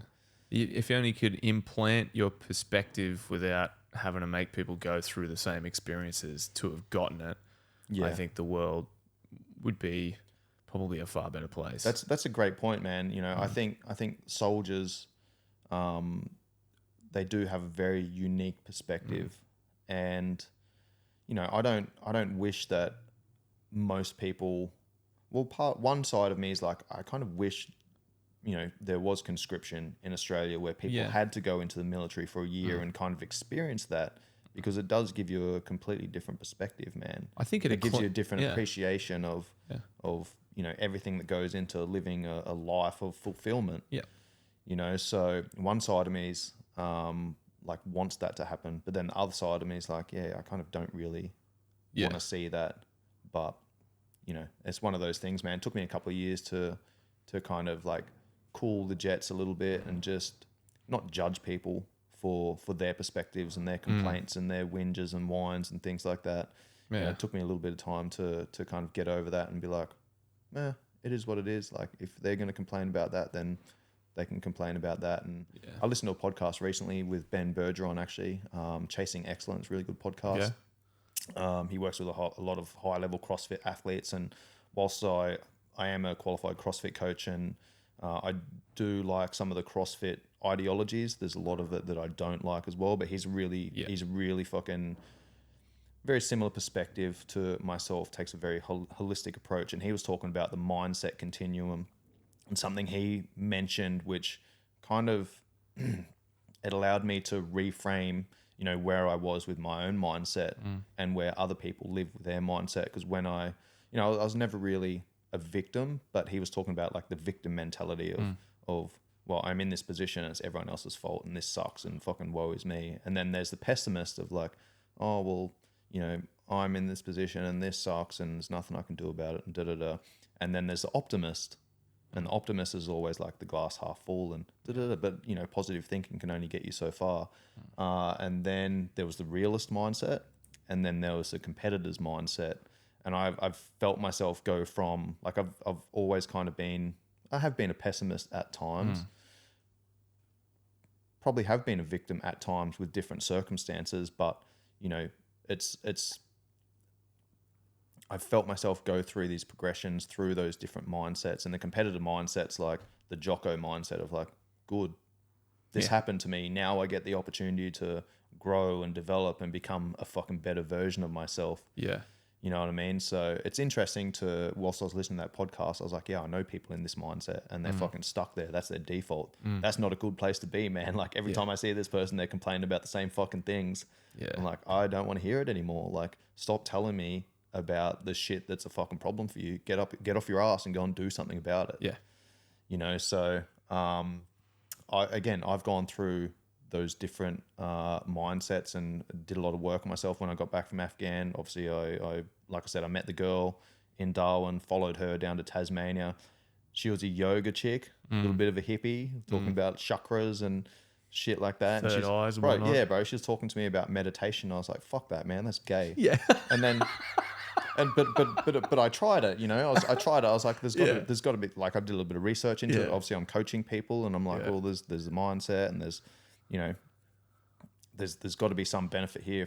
If this has been around for so fucking long, man, it's been passed on from generation to generation for thousands of years. There's got to be something to this. Yeah. So, you know, I started like softening up a little bit, and, you know, I was very hard when I got, even before that, man, like when I joined the army, I was hard, bro. Like I'd been out of the fucking home for 4 years already, and, you know, had experienced death multiple times in my life. Like, you know, a number of people that I lived with had died up to that point in tragic circumstances and whatever. So, you know, I was probably a little bit, had a harder exterior than majority of people around me.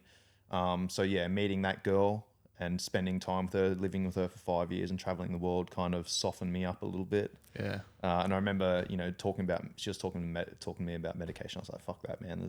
And then I was like, hang on a second, you know, you can't just write it off. Can't just write it off, man. Yeah. There's a reason this has been around for so long. So I started playing around with it a little bit and started with like, guided meditations and things like that with I can't remember the app was called. It's not Headspace or something like that. I think I know what they're talking. Yeah.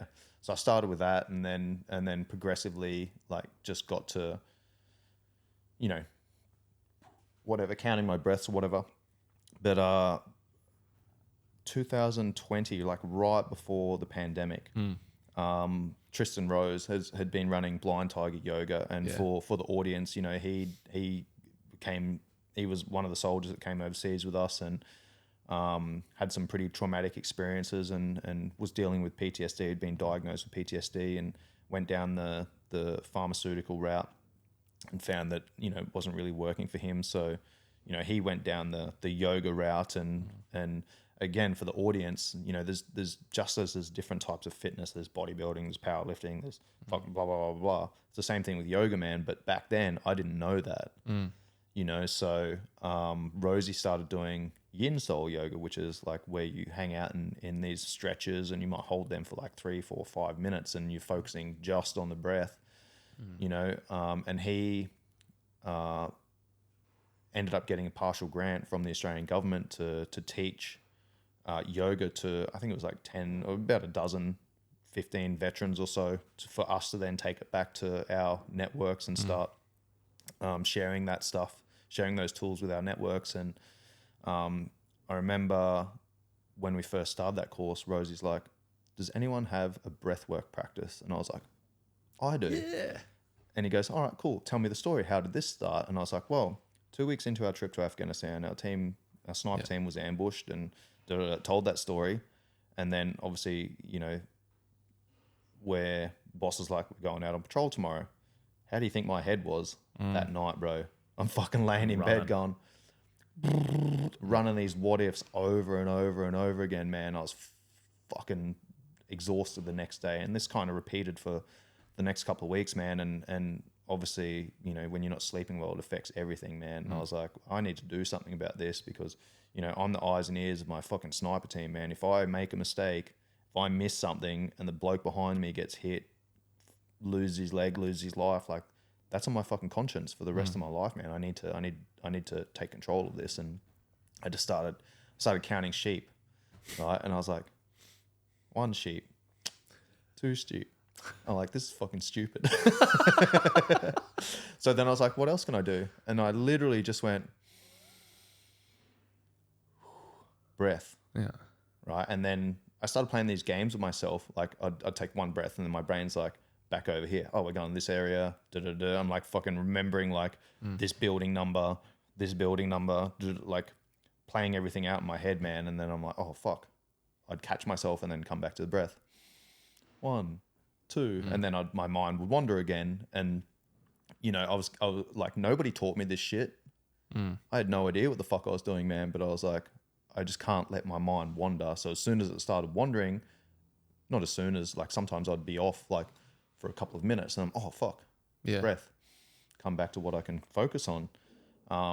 And over the next couple of weeks, like I got better and better and better at that. And I'd get to 20 breaths and I'm still there. Like my mind wouldn't wander, and got to a point where I'd get to like breath 12 or 13 or 14, somewhere there. And I'd just drift off to sleep, man. And, you know, it started changing my mindset from not focusing on the things that I can't control. Yeah. Only focus on the things that I can control. What can I control right now? My breath. And then that subsequently became, what can I focus on right now? When I'm on patrol, I weigh up the situation. That looks like it's an area where we're getting channeled. If I was Taliban, I'll be fucking laying ambush on the other end of that, or I'll be putting an IED in there or whatever, you know? So, okay, what can I control right now? I'm going to choose the route. I'm going to go this way instead. Yeah. You know what I mean? The least comfortable way to do this is probably going to be the safest. Yeah, 100%, bro. 100%, man. Like, yeah, so that ended up changing my mindset, man, to then be on the front foot and be proactive and just like in the present right now. I don't need to worry. Yes, there's something up there that could potentially, but okay, well, what can I do right now to fucking mitigate that risk as much as possible? You know, so even just that, again, nobody taught me how to do that. I just started doing it. And then when Rosie asked me at the start of the course, who's got breathwork practice, I was like, yeah, I do. And he's like, tell me about that. I told that story and he's like, you've been meditating for years. You just didn't know it. And I was like, oh, that's pretty gay. Yeah. But it works. Guess I'm into dudes now. Guess I'm into dudes now. Rob. I love you, bro. Yeah, man. So I don't know where the fuck I was going with that, but yeah, that's kind of how, I mean, again, like going back to, you know, having that hard exterior and then having, you know, the girl that was kind of a little bit softer, the yin, the yang, you know, like she kind of balanced me out. And, you know, I kind of made her a little bit harder at times because she was quite soft at times. So we kind of balanced each other out, had a really good relationship with her, and traveled the world together. And that, like I said, she softened me up and I was able to kind of progress through those different mindsets. And like I said, I've done a lot of work on myself over the years to get to this point where I can take an objective view of things for the most part and just be like, you know, somewhat of a stoic philosophy of it is what it is. Yeah. Dude, I say that way more than I probably should. It's like, you know, everything, you know, whenever something bad happens to me, man, like I got fired from fucking Tiger after I was there for 6 years and, you know, basically got shafted by a heap of people I thought were my friends. You know, a lot of incompetence and unprofessionalism and shit like that I didn't expect from what was, you know, supposed to be a world-class facility.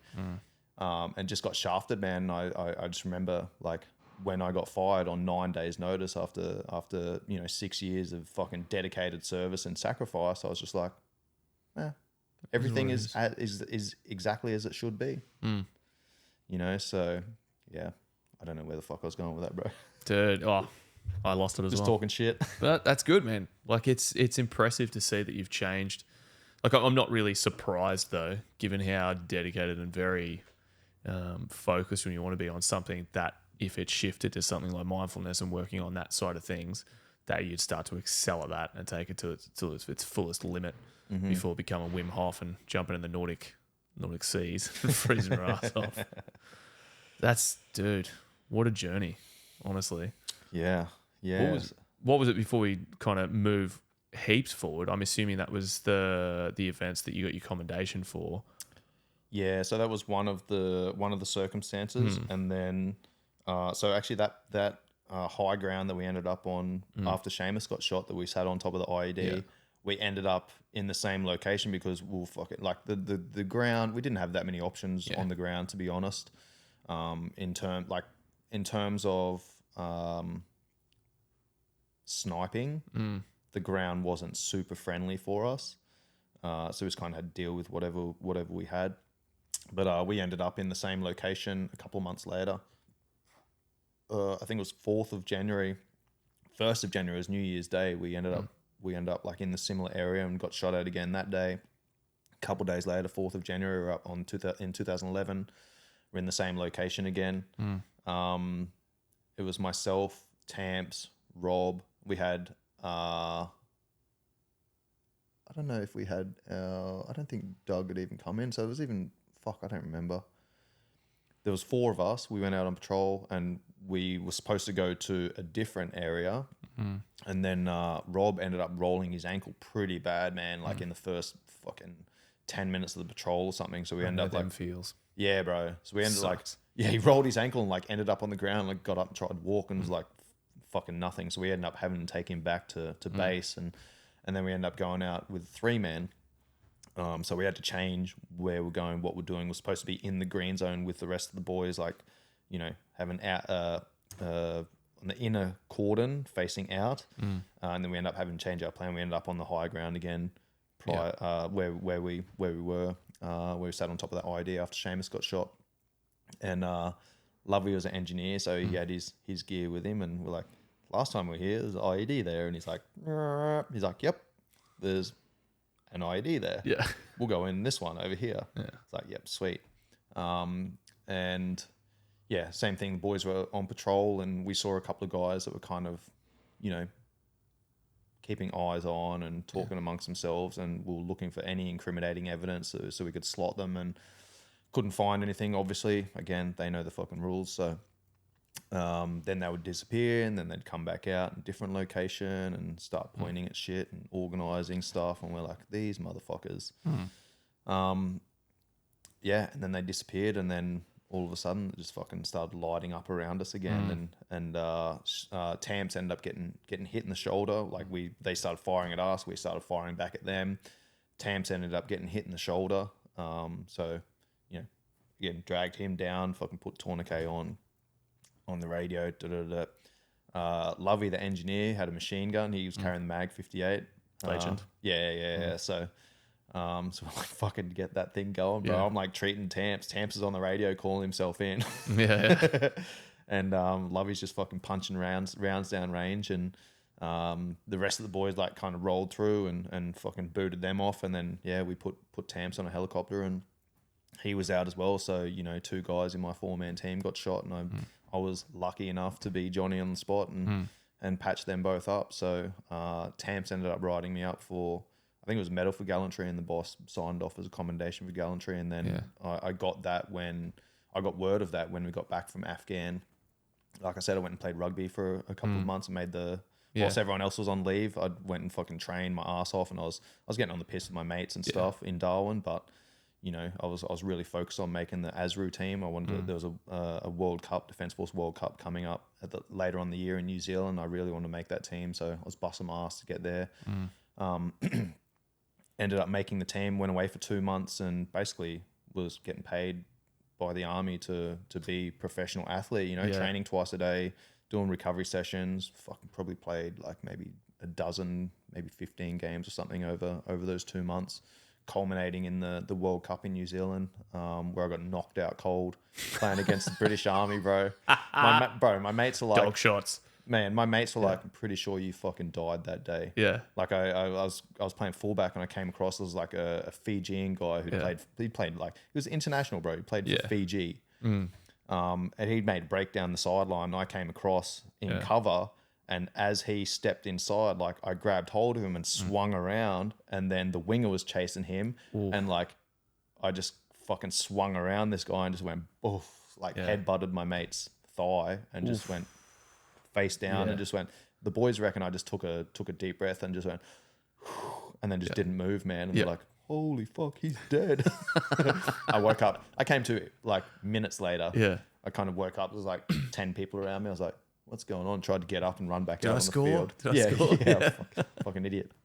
But yeah, I got back from that trip and you know, walked in my pad and there's a heap of mail in the letterbox, and I just went through it. I was like, rubbish. And there was one piece, and I was like, that's kind of cool. That's nice. And like opened up. It's like, yep, Lance Corporal Kober, you've been nominated for Commendation for Gallantry. And I was like, I don't want that, man. Like, that's what the fuck did I do? That was different to the other boys. Like, they would have done the same thing if they were in my situation, you know. So I ended up calling the boys. This was around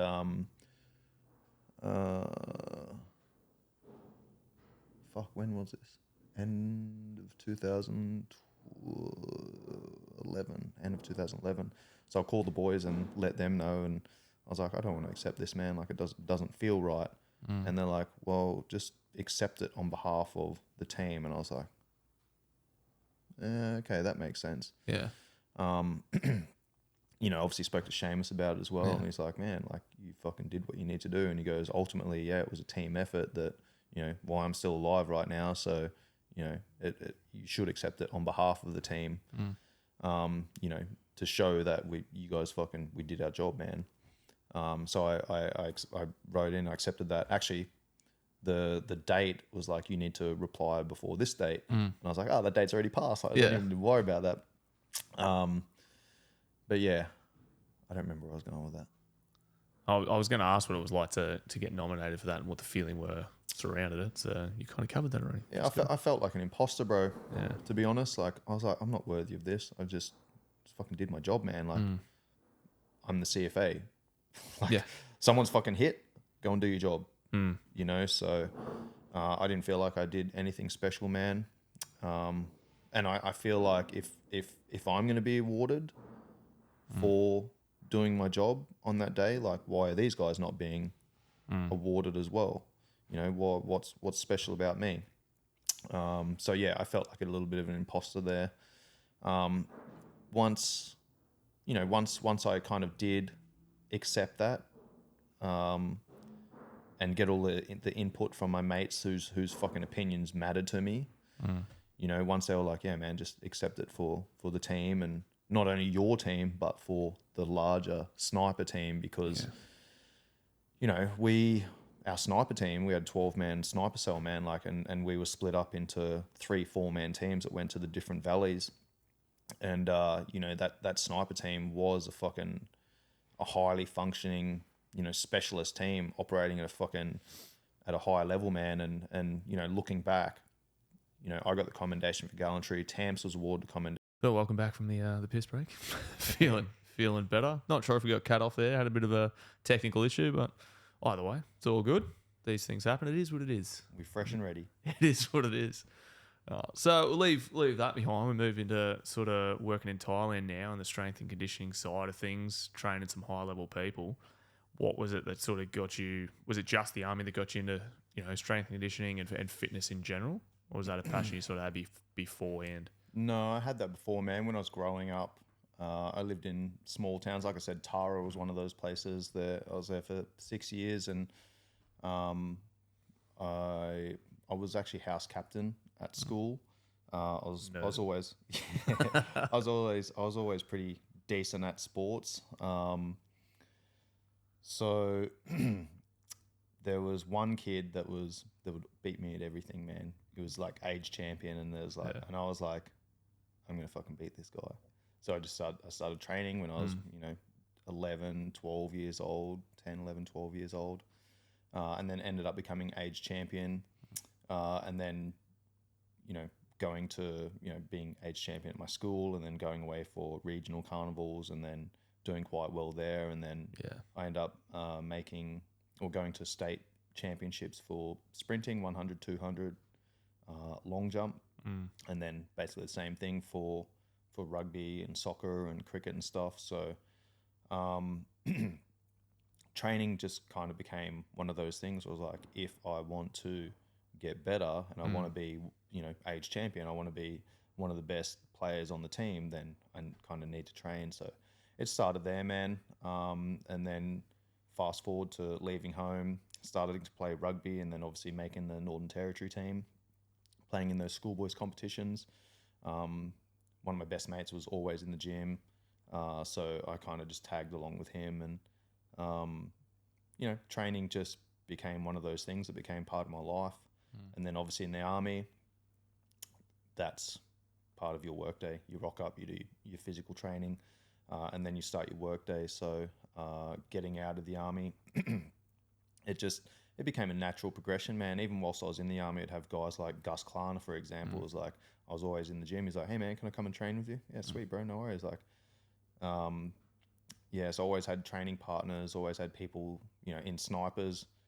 We need to be fucking physically fit, man, physically, mentally resilient. So, that all happened in the gym, happened on the training paddock. So, it just kind of became part of my life. And then, again, the natural progression was people would come to me. I'd go to other people and learn from them, and then other people would come to me and learn from me. And then once I got out of the army and did my PT course and then failed in my application for the Fireys, then I actually found out that I really enjoyed training other people, and that was kind of the natural progression. And then I went from being in the sniper teams where everyone's fucking at a high level to then getting taken out of snipers and put back into a rifle company as a section commander, and trying to like not something I enjoyed, and that was kind of one of the things that pushed me out of the army as well. As well as not being told that we were no longer deploying anymore. I was like, well, this is not the place for me anymore. Going from that high level environment to then being a section commander and trying to get people to like be motivated to train and show up, and and then progressing to becoming a PT, and then wanting to work with I wanted to work with professional athletes after that, because I'd seen that high level operation, and then went back to working with kind of regular people, and I was like, Sally just wants to lose fucking 10 kilos and you know what I mean, like look good for her husband and play with her kids and stuff. It didn't really motivate me, man. So I wanted to get back to those high level operators, and it made sense to then go, right, professional athletes, what route can I take to get there? And as I mentioned right at the start of the conversation, I tried everything that I could to get into professional teams and work with athletes down in Tassie, and just never really took off for me. So I need to look at different options. And as I said, being in Thailand, being in that environment, being surrounded by those people, kind of living that lifestyle was somewhere that I aspired to be. And once I kind of got to that crossroads with my then girlfriend, I had those conversations with her, and I was like, when we first moved to Tassie, it was never to be there long term. It was always like a stepping stone. And I actually wanted to move back up this way, like Brisbane, Gold Coast, Sunshine Coast area.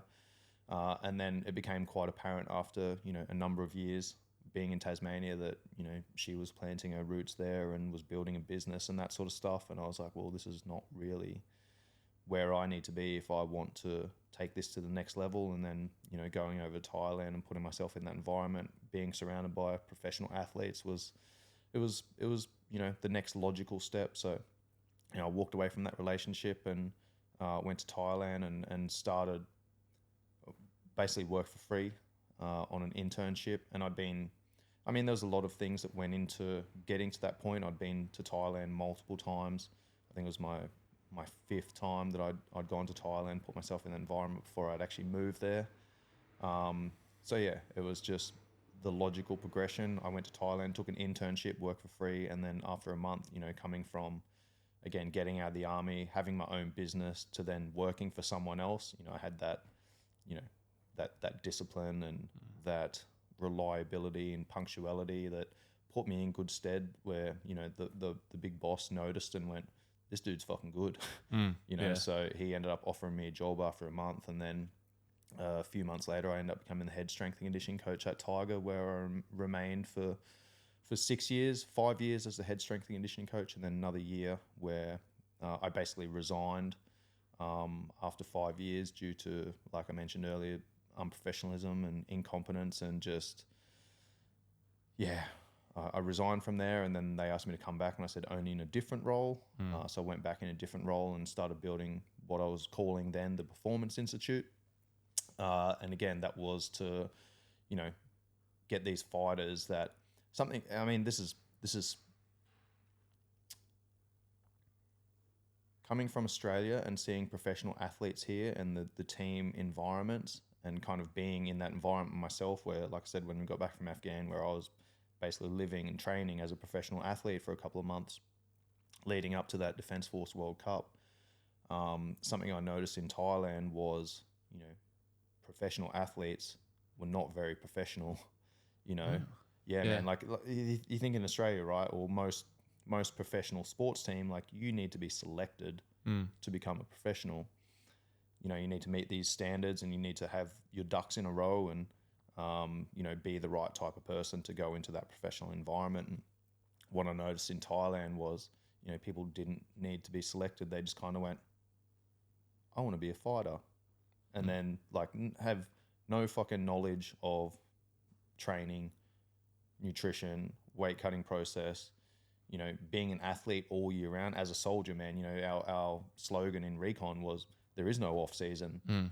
You know, so I went from that environment, working with, and, you know, playing rugby at a high level, and going 3 years undefeated with a rugby team in Darwin with the Casuarina Cougars. Like, I saw what it took to be operating at that high level. And once I got to Thailand, I saw some of these professional fighters. I'm like, these guys fucking no idea what it takes to be a professional. So, you know, as soon as I got there, I was like, well, I'm going to start implementing this all year round periodized training, nutrition, recovery program. And man, I had a lot of pushback from that, from other coaches, you know, obviously. And I get it, man. Like, I came from, you know, military background, came from a rugby background. I didn't know anything about combat sports.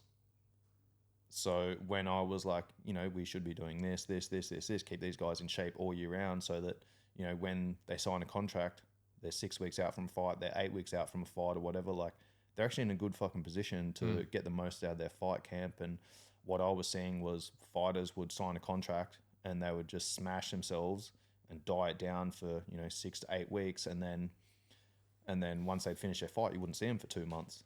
You know, they'd be traveling and fucking eating junk and whatever, and they'd come back and they'd be fat and, you know, out of shape and overweight. And I'm like, what the fuck, man? These people call themselves professionals.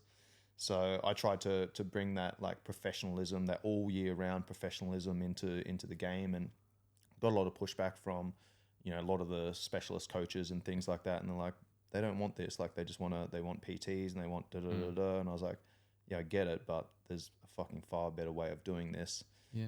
So I basically tried to implement that for a number of years, and always had pushback. And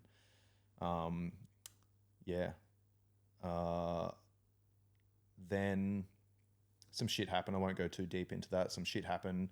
Like I said, unprofessionalism, incompetence. I resigned from that, trying to make a stand and be like, well, I'm a man who fucking stands on my principles, and, like, the shit that I'm seeing is like, it's not the right environment. And again, like, if I accept that standard, then I accept that standard. And I wasn't willing to accept that standard. So I was like, you know what, I'm going to make a stand and put my foot down and go, I'm willing to resign from my dream job to prove a point. Basically, they asked me to come back in different roles. So right then I was running the fitness department, and then training athletes was kind of on the side. it took me years, man, of working with athletes for free. This is what people don't understand, man. Like, I worked my fucking ass off for free for years and years and years because, again, I came from that rugby background. I came from that army background. I'd never been a combat sports athlete myself. So, you know, it was difficult for me to get that buy-in from the athletes, even though I had, like, basically was a combat athlete on a different level, you know, but I felt like I never really got that respect from some of the other coaches and athletes and stuff like that. So I was like, well, what can I do? What can I control? Sweet. Hey, man, you want to do some training together? I was fucking offering to train everyone, man. I did for a long time. I trained everyone for free until I got to a point where, I mean, I still even train athletes for free now, man. Guys that have been in my system for years, you know, again, still those young up and coming guys, they're not making that much money. You know, what they do make in a fight is going straight back into, you know, their living expenses and gym expenses and things like that. So, yeah, man, it's something that I'm passionate about. And I mean, I think about how many really good athletes there are, really good professional fighters that could make it to the next level, but just haven't had the right people around them, haven't had the right frameworks, haven't had the right structures, haven't had the right voices in their ears. And I'm like, if I can just have a little bit of impact on some of these guys and, you know, make sure that they're in shape, they're, you know, doing their injury prevention work and managing their weight and their lifestyle all year round, then it's going to put them in a far better position when they do sign a fight contract to be able to, you know, go through that ramp up process and perform at their best and then get back in the gym 2 weeks later. And like, we're not hammering you all year round. It's like we go through these different phases and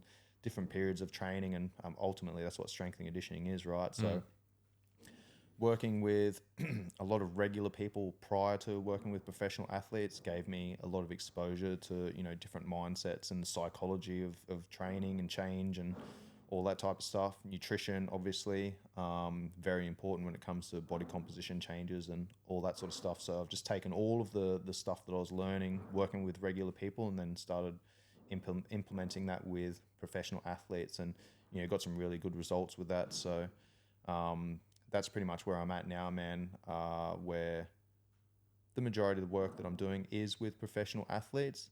However, I do still have, you know, regular people that I'm working with in person and online, and kind of a little bit of a hybrid model as well, where, you know, I've got a coaching app that I've been investing a lot of time in over the last year and a half or so. I can't even remember what the question was, bro. It's no, Where the fuck are we going there? No, it's good. Dude, that's great. What do you like? What's the biggest struggle you have though? Even like working with professional athletes, it's going to be a whole different ball game to working with someone like myself or some random off the street. What's sort of the biggest hurdle you have with them? I know everyone's going to be individual, but is there anything that you see like a trend that they seem to follow in general? 100%, man. I mean, I saw the same thing in the army, right? Like you've got, again, you see the guys in the section that are fucking fat, overweight, out of shape, like not motivated to do anything. Like you need to light a fire under them to get them to change, to get them like, let's go and do some extra training so you can pass the fucking BFA, basic fitness assessment. Like, you know what I mean?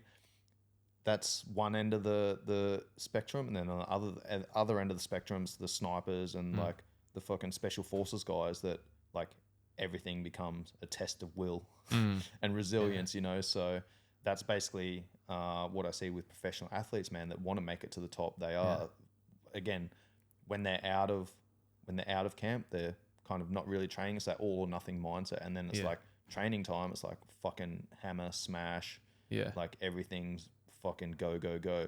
You know what I mean? So a big part of my job really as a strength and conditioning coach is managing the athlete's physiology and ensuring that, you know, they're not pushing too hard for too long or too fast, because ultimately what happens is, you know, we can influence physiology, but we can't cheat biology. Like, and if you add too much stress to the system for too long or too fast, then ultimately the organism breaks down, right? Breaks down its weakest link. So for me now, working with professional athletes, it's about managing that physiology and knowing when's the right time to push and knowing when's the right time to pull back. Because if we push for too hard for too long, it's 3-4 weeks out from the fight, then they end up getting injured or run down or sick or whatever. And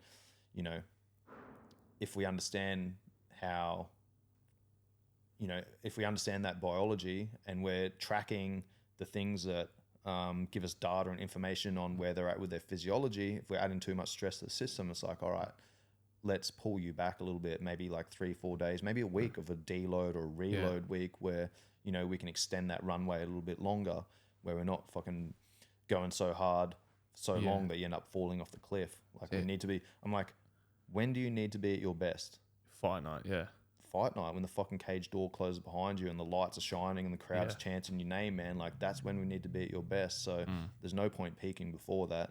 We want to make sure that we're at that point at our best. And things aren't always going to go to plan, right? But if we can manage physiology, we can manage mindset, we can manage weight, we can manage all of those things that contribute to someone's performance, then we are going to get them at their best, given the circumstances, when they need to be at their best. Not before, not after. How do you measure those metrics? Like, what are you using to track all that? Are you using like Whoop straps or something, or is it all through your app? Like, how do you gauge that from the athlete that you might be pushing too hard? Is it all just what are you using for that? Yeah, now it's a little bit of a combination of data and also just eyeballing things, man. And being in the industry long enough and working with enough people to understand and kind of see and knowing the athlete well enough to see when they're starting to overreach a little bit too much. Or years ago, I pretty much use Peter Yarn as one of my guinea pigs, man, for a lot of the stuff that I'm doing now. The systems and training programs and metrics and stuff that I use to track these athletes and use that information to make educated decisions on what we're doing. So, years ago I did a course through Muscle Nerds Education. They're based in Brizzy, actually, really good guys. Luke Lehman, fucking rock solid guy, one of my mentors. I think he's got a gym called Physical Culture or something like that in Brisbane. Yeah, really solid dude. But he taught me about physiology and, we're looking at waking heart rate. We're looking at blood pressure. We're looking at heart rate variability. And for a couple of years after that course, I was like really dialed in. Like I'd get Peter Yarn to come in and I'd take his blood pressure and I'd take his heart rate and I'd take his heart rate variability prior to a session. And then I'd use that along with what I was seeing visually, like he's walking in today and he's dragging his heels and his head's down and I can see his body language is a little bit off. And when we go through our assessments and things like that, a lot of the stuff that I use early on in the session, like single leg work, balance work, I'll get people to close their eyes and, do some grip strength challenges and things like that, which basically give me a snapshot into someone's nervous system. Right. And if I'd use that as a correlation of like, this is what I'm seeing with the data and this is what I'm seeing visually, physically with this athlete. So then I can make that connection. And then, now I'm not using that stuff anywhere near as much. Like I don't take my athletes' blood pressure every time we have a training session or whatever. But, I always recommend that they buy some form of, metric tracking device that's going to give us some information.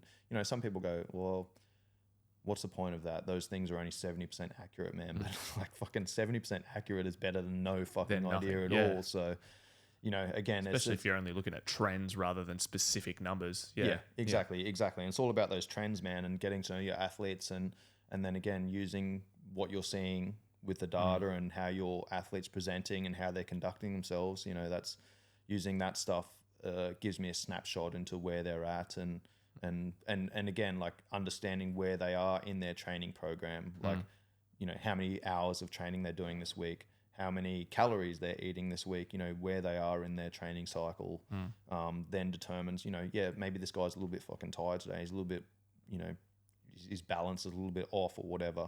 But I also know that this is his test week. I know he's fucking hitting this many hours. I know that his nutrition's here. And of course he's going to be fucking tired, man. Like, hey bro, I know you're tired. Like we've got 2 more days of hard training. And then next week we're going to have a little bit of a reload week. So, let's push through the next couple of days and then like, let's pull it back a little bit and let's extend that runway so then we can start hitting that peak again.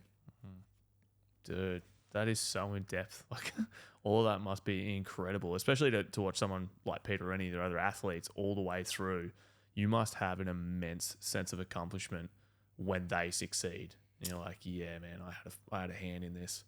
Like that's Yeah, I again, like I felt like an imposter, man, when I cornered Jan for his fight against Corey Sandhagen for the UFC bantamweight title, man. Like I just remember walking out, and this was like right kind of towards the back end of the pandemic, you know. So I went to Russia for 7 weeks and trained him over there, and you know was just immersed in the culture there, and was surrounded by like 5, 6, 7, 8 Russian dudes every single day that you know didn't speak English but had enough together to kind of explain to me what was going on, and you know to get that opportunity to go to Russia and then over to Dubai to finish camp and then to Abu Dhabi. And I remember walking out like, you know, as the fight night went on, and then you know I'm standing in front of the curtain, man. You can fucking like see all the lights and the cameras are there, and you know Jan's music starts playing, man. You can hear the crowd, bro, and then the curtains flick across and you walk out and all the fucking cameras are on you, man. I was like, what the fuck am I doing here? How the fuck did this happen, man? You know what I mean? I feel like an imposter, bro. I mean, again, I didn't finish high school. Yeah. I don't have a degree, man, and like yet I'm in the fucking corner with this guy who's, you know, goes on to become world champion, man. I'm like, how the fuck did this happen? You know, so I still kick myself to this day, man, like with what I've achieved in my field and, you know, some of the people that I've worked with. I still feel like an imposter until I see some of the shit that other people are doing. I'm like, fuck, man, like there's levels to it, you know, and I don't claim to be the best at all, but I am definitely better than a lot of the fucking people that are, you know, putting shit out there. So, yeah. It's incredible, dude. I can only imagine what that feeling would be. Like the crowd. Well, actually, would there have been a crowd? Was it the end of? Yeah, there was 10,000 people. Yeah, it was one of the first cards, like back after COVID. COVID. Yeah, I think it was the first card in Abu Dhabi, man. So it wasn't packed out, but there was 10,000 people there, man. It was a really fucking cool experience. That's epic. Just even just walking out at that would have been, oh man, what an experience to be right ringside for a UFC fight. Yeah, unreal. Did you say good day to Joe? Yeah, Joe, hey bud, Joe Rogan. Oh, someone's there. I don't think Joe was there that one. Wasn't he? I think he had that one off, or maybe it was. Fuck, I don't remember, bro. Yeah, I don't remember. That's epic, dude. Look, I'll hit you with one question, and I'll get you out of here. I know you got a bit of things to do today. What's something that you've struggled with over the years? Can be anything. It doesn't have to be the biggest struggle of your life, but something you've struggled with, and how did you work through it or get through it?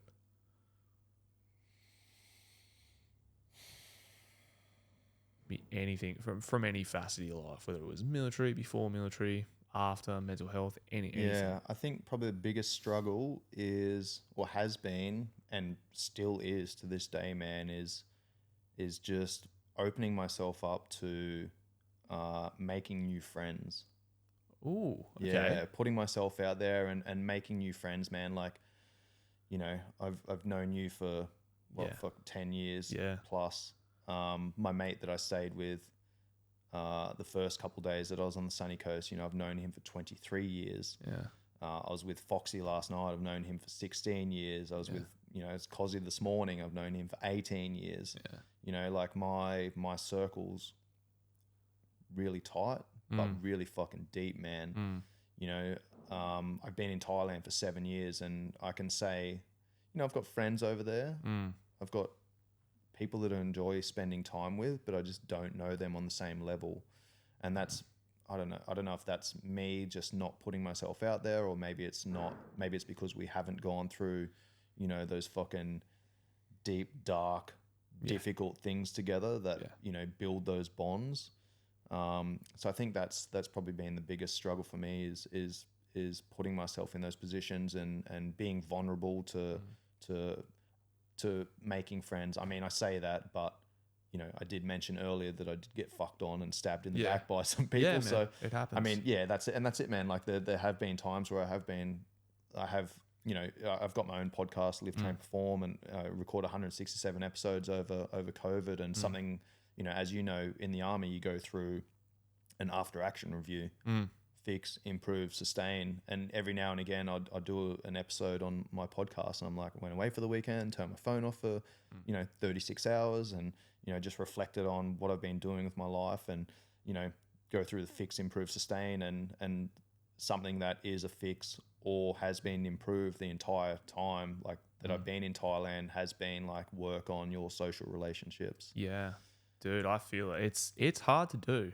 Yeah. It really is, because you don't relate as easily on so many levels with normal people you come across. Yeah. And then it is really tough to open yourself to trust them, because they haven't been through that same sort of proving ground that you have. Yeah. We might not have been on the ground in the same contacts or whatnot, but we were doing the same job, and there's a certain level of proof you have to provide the rest of the people in this battalion that you deserve to be standing there. Mm-hmm. And you know that when things push comes to shove, that you've got each other's back when it gets real shit. Yeah. But you don't know that with other people, from Civvy Street or any other walk. Every now and then you find an absolute gem where you know that if they were in that situation, they would. Yeah. But there's a lot of them that they say they would, and then when push comes to shove, they're not the one taking the slap on the dick and going, no, they got away with it. Let them go. They're like, no, they were there. Yeah, Steve did it. He was here. Yeah. They throw them under the bus to save their own skin. Yeah. It's hard to find those bonds, man. It's a struggle. So I feel that. Yeah, absolutely, man. And that's kind of one of the reasons why I have been spending a lot more time. Obviously, I'm working with professional athletes, so, getting into their world as well gives them a little bit more trust in me. It's like, well, this guy's he's done that over there, but he hasn't done what we've done here. So, I had my first fight last year before I turned, or 2 days after I turned 38, had my first MMA fight, amateur fight. And, the main reason I did that was because I wanted to fucking hurt someone. Basically the reason I resigned from Tiger was because this Iranian guy came in and started buttering the boss up, man. And I was like, who the fuck does this guy think he is? Just walking into someone else's house and just pissing and shitting all over the place and thinking there's not going to be any ramifications. So I was like, I remember sitting on my balcony, New Year's, not last year, year before. And I started laughing, and I messaged this guy, and I was like, let's fight, bro. 1 week, like barbecue beatdown. They have a beatdown the end of every month at Tiger. And I was like, let's get in the ring and fucking throw down, man. Like as men, no training. Let's just get in there with the skills that we have. And he didn't reply to me. And I wanted to hurt him, but also I wanted to battle test my systems, man. So many people go, this is the way to do things. Yeah. But don't really test it. I was like, I need to fucking test this, man. And again, I want to test myself. I want to feel it. I want to understand it so I can be a better coach. But also it's going to give me, some legitimacy and respect from the people that I'm trying to work with. So that's probably been the biggest thing, man, is trying to build that network and that camaraderie and the friendship and people, like you said, people that I can trust on either side of me that have been through the same thing, man. And probably the closest thing that I've got has been fighting. Like, I'll get in the ring with some of my pro fighters, man, and like I can hold my own, because of my athletic background, and I get respect for that. But they gain a lot more respect from me as well, because I'm like, fuck, man, there's levels to this shit. And it's like, I see what they go through. I see what they put themselves through. I've seen some of the amateur, approach that some of these guys have, but the guys that are drawn to me, they take a very professional approach and they kind of have a similar mindset to myself. So, that's something that I have been working on over the last year or two is building those relationships and, forged in the fire type stuff. My main friends that I do have in Thailand are basically guys that I've been in the ring with, or I've rolled with on the mats, or I've played rugby with them. So as you said, like you know that you can trust them, you can rely on them, and for me that's really fucking important, man. I think that's really fucking important. Like, it's a big thing for all of us, I think. Yeah, we miss it, especially when you get out. I said it the other day to someone.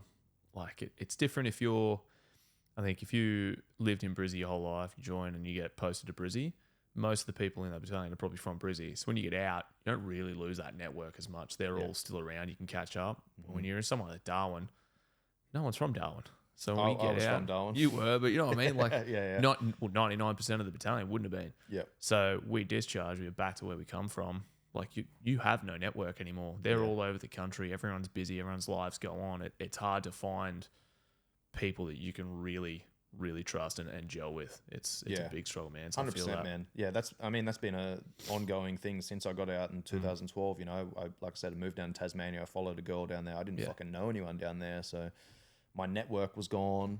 My identity was gone. You know, I've basically been trying to figure that out and rebuild that identity ever since then. And you know, getting over to Thailand and starting again, and you know, being the new guy who's trying to, you know, work with these guys, and I'm like, who the fuck is this guy? Like, what does he bring to the table? Yeah. How does this fit in? You know what I mean? Like, so it's, the last couple of years has been a lot of growth for me in terms of, again, I'm like very aware, and I've mentioned it multiple times, like on the podcast, fix, improve, sustain, social relationships. Like, you got to fucking invest in those relationships, man. Got to invest in those relationships, and you got to surround yourself with people that are on the same path, do have similar mindsets to you. Yeah, man, it helps. Well, brother, I appreciate you coming all the way from Thailand just to speak to me on this podcast. I know that was the only reason you came here. No, man, I appreciate you, dude, as a friend, as a fucking brother. Thank you for coming here and sharing some of your life with us. Appreciate it, mate. Tell the people where they can find you on the socials, anywhere. Yeah, appreciate it, mate. First of all, thank you for this opportunity to come on here and you know, share my experience, and you know, hopefully the listeners can get something from this, and I'm sure they will, mate. They enjoy this conversation. If you like this, you can find me on Instagram at coach_Cobes. Also on YouTube, Live Train Perform, or coach_Cobes again. And I have my podcast, Live Train Perform, live life to the fullest, train to your potential, perform at your best. Fantastic. If they want to train with you over in Thailand, where are they coming? They are going right next door to Tiger Muay Thai at a place called Apollo Camp, Thailand, where I run the strength and conditioning program, 8:30 in the morning, 4:30 in the afternoon, and then I run the professional athlete program as well. The program that I'm running is called the Athlete Factory. So you can train like an athlete, train like the professionals. You don't need to be a professional.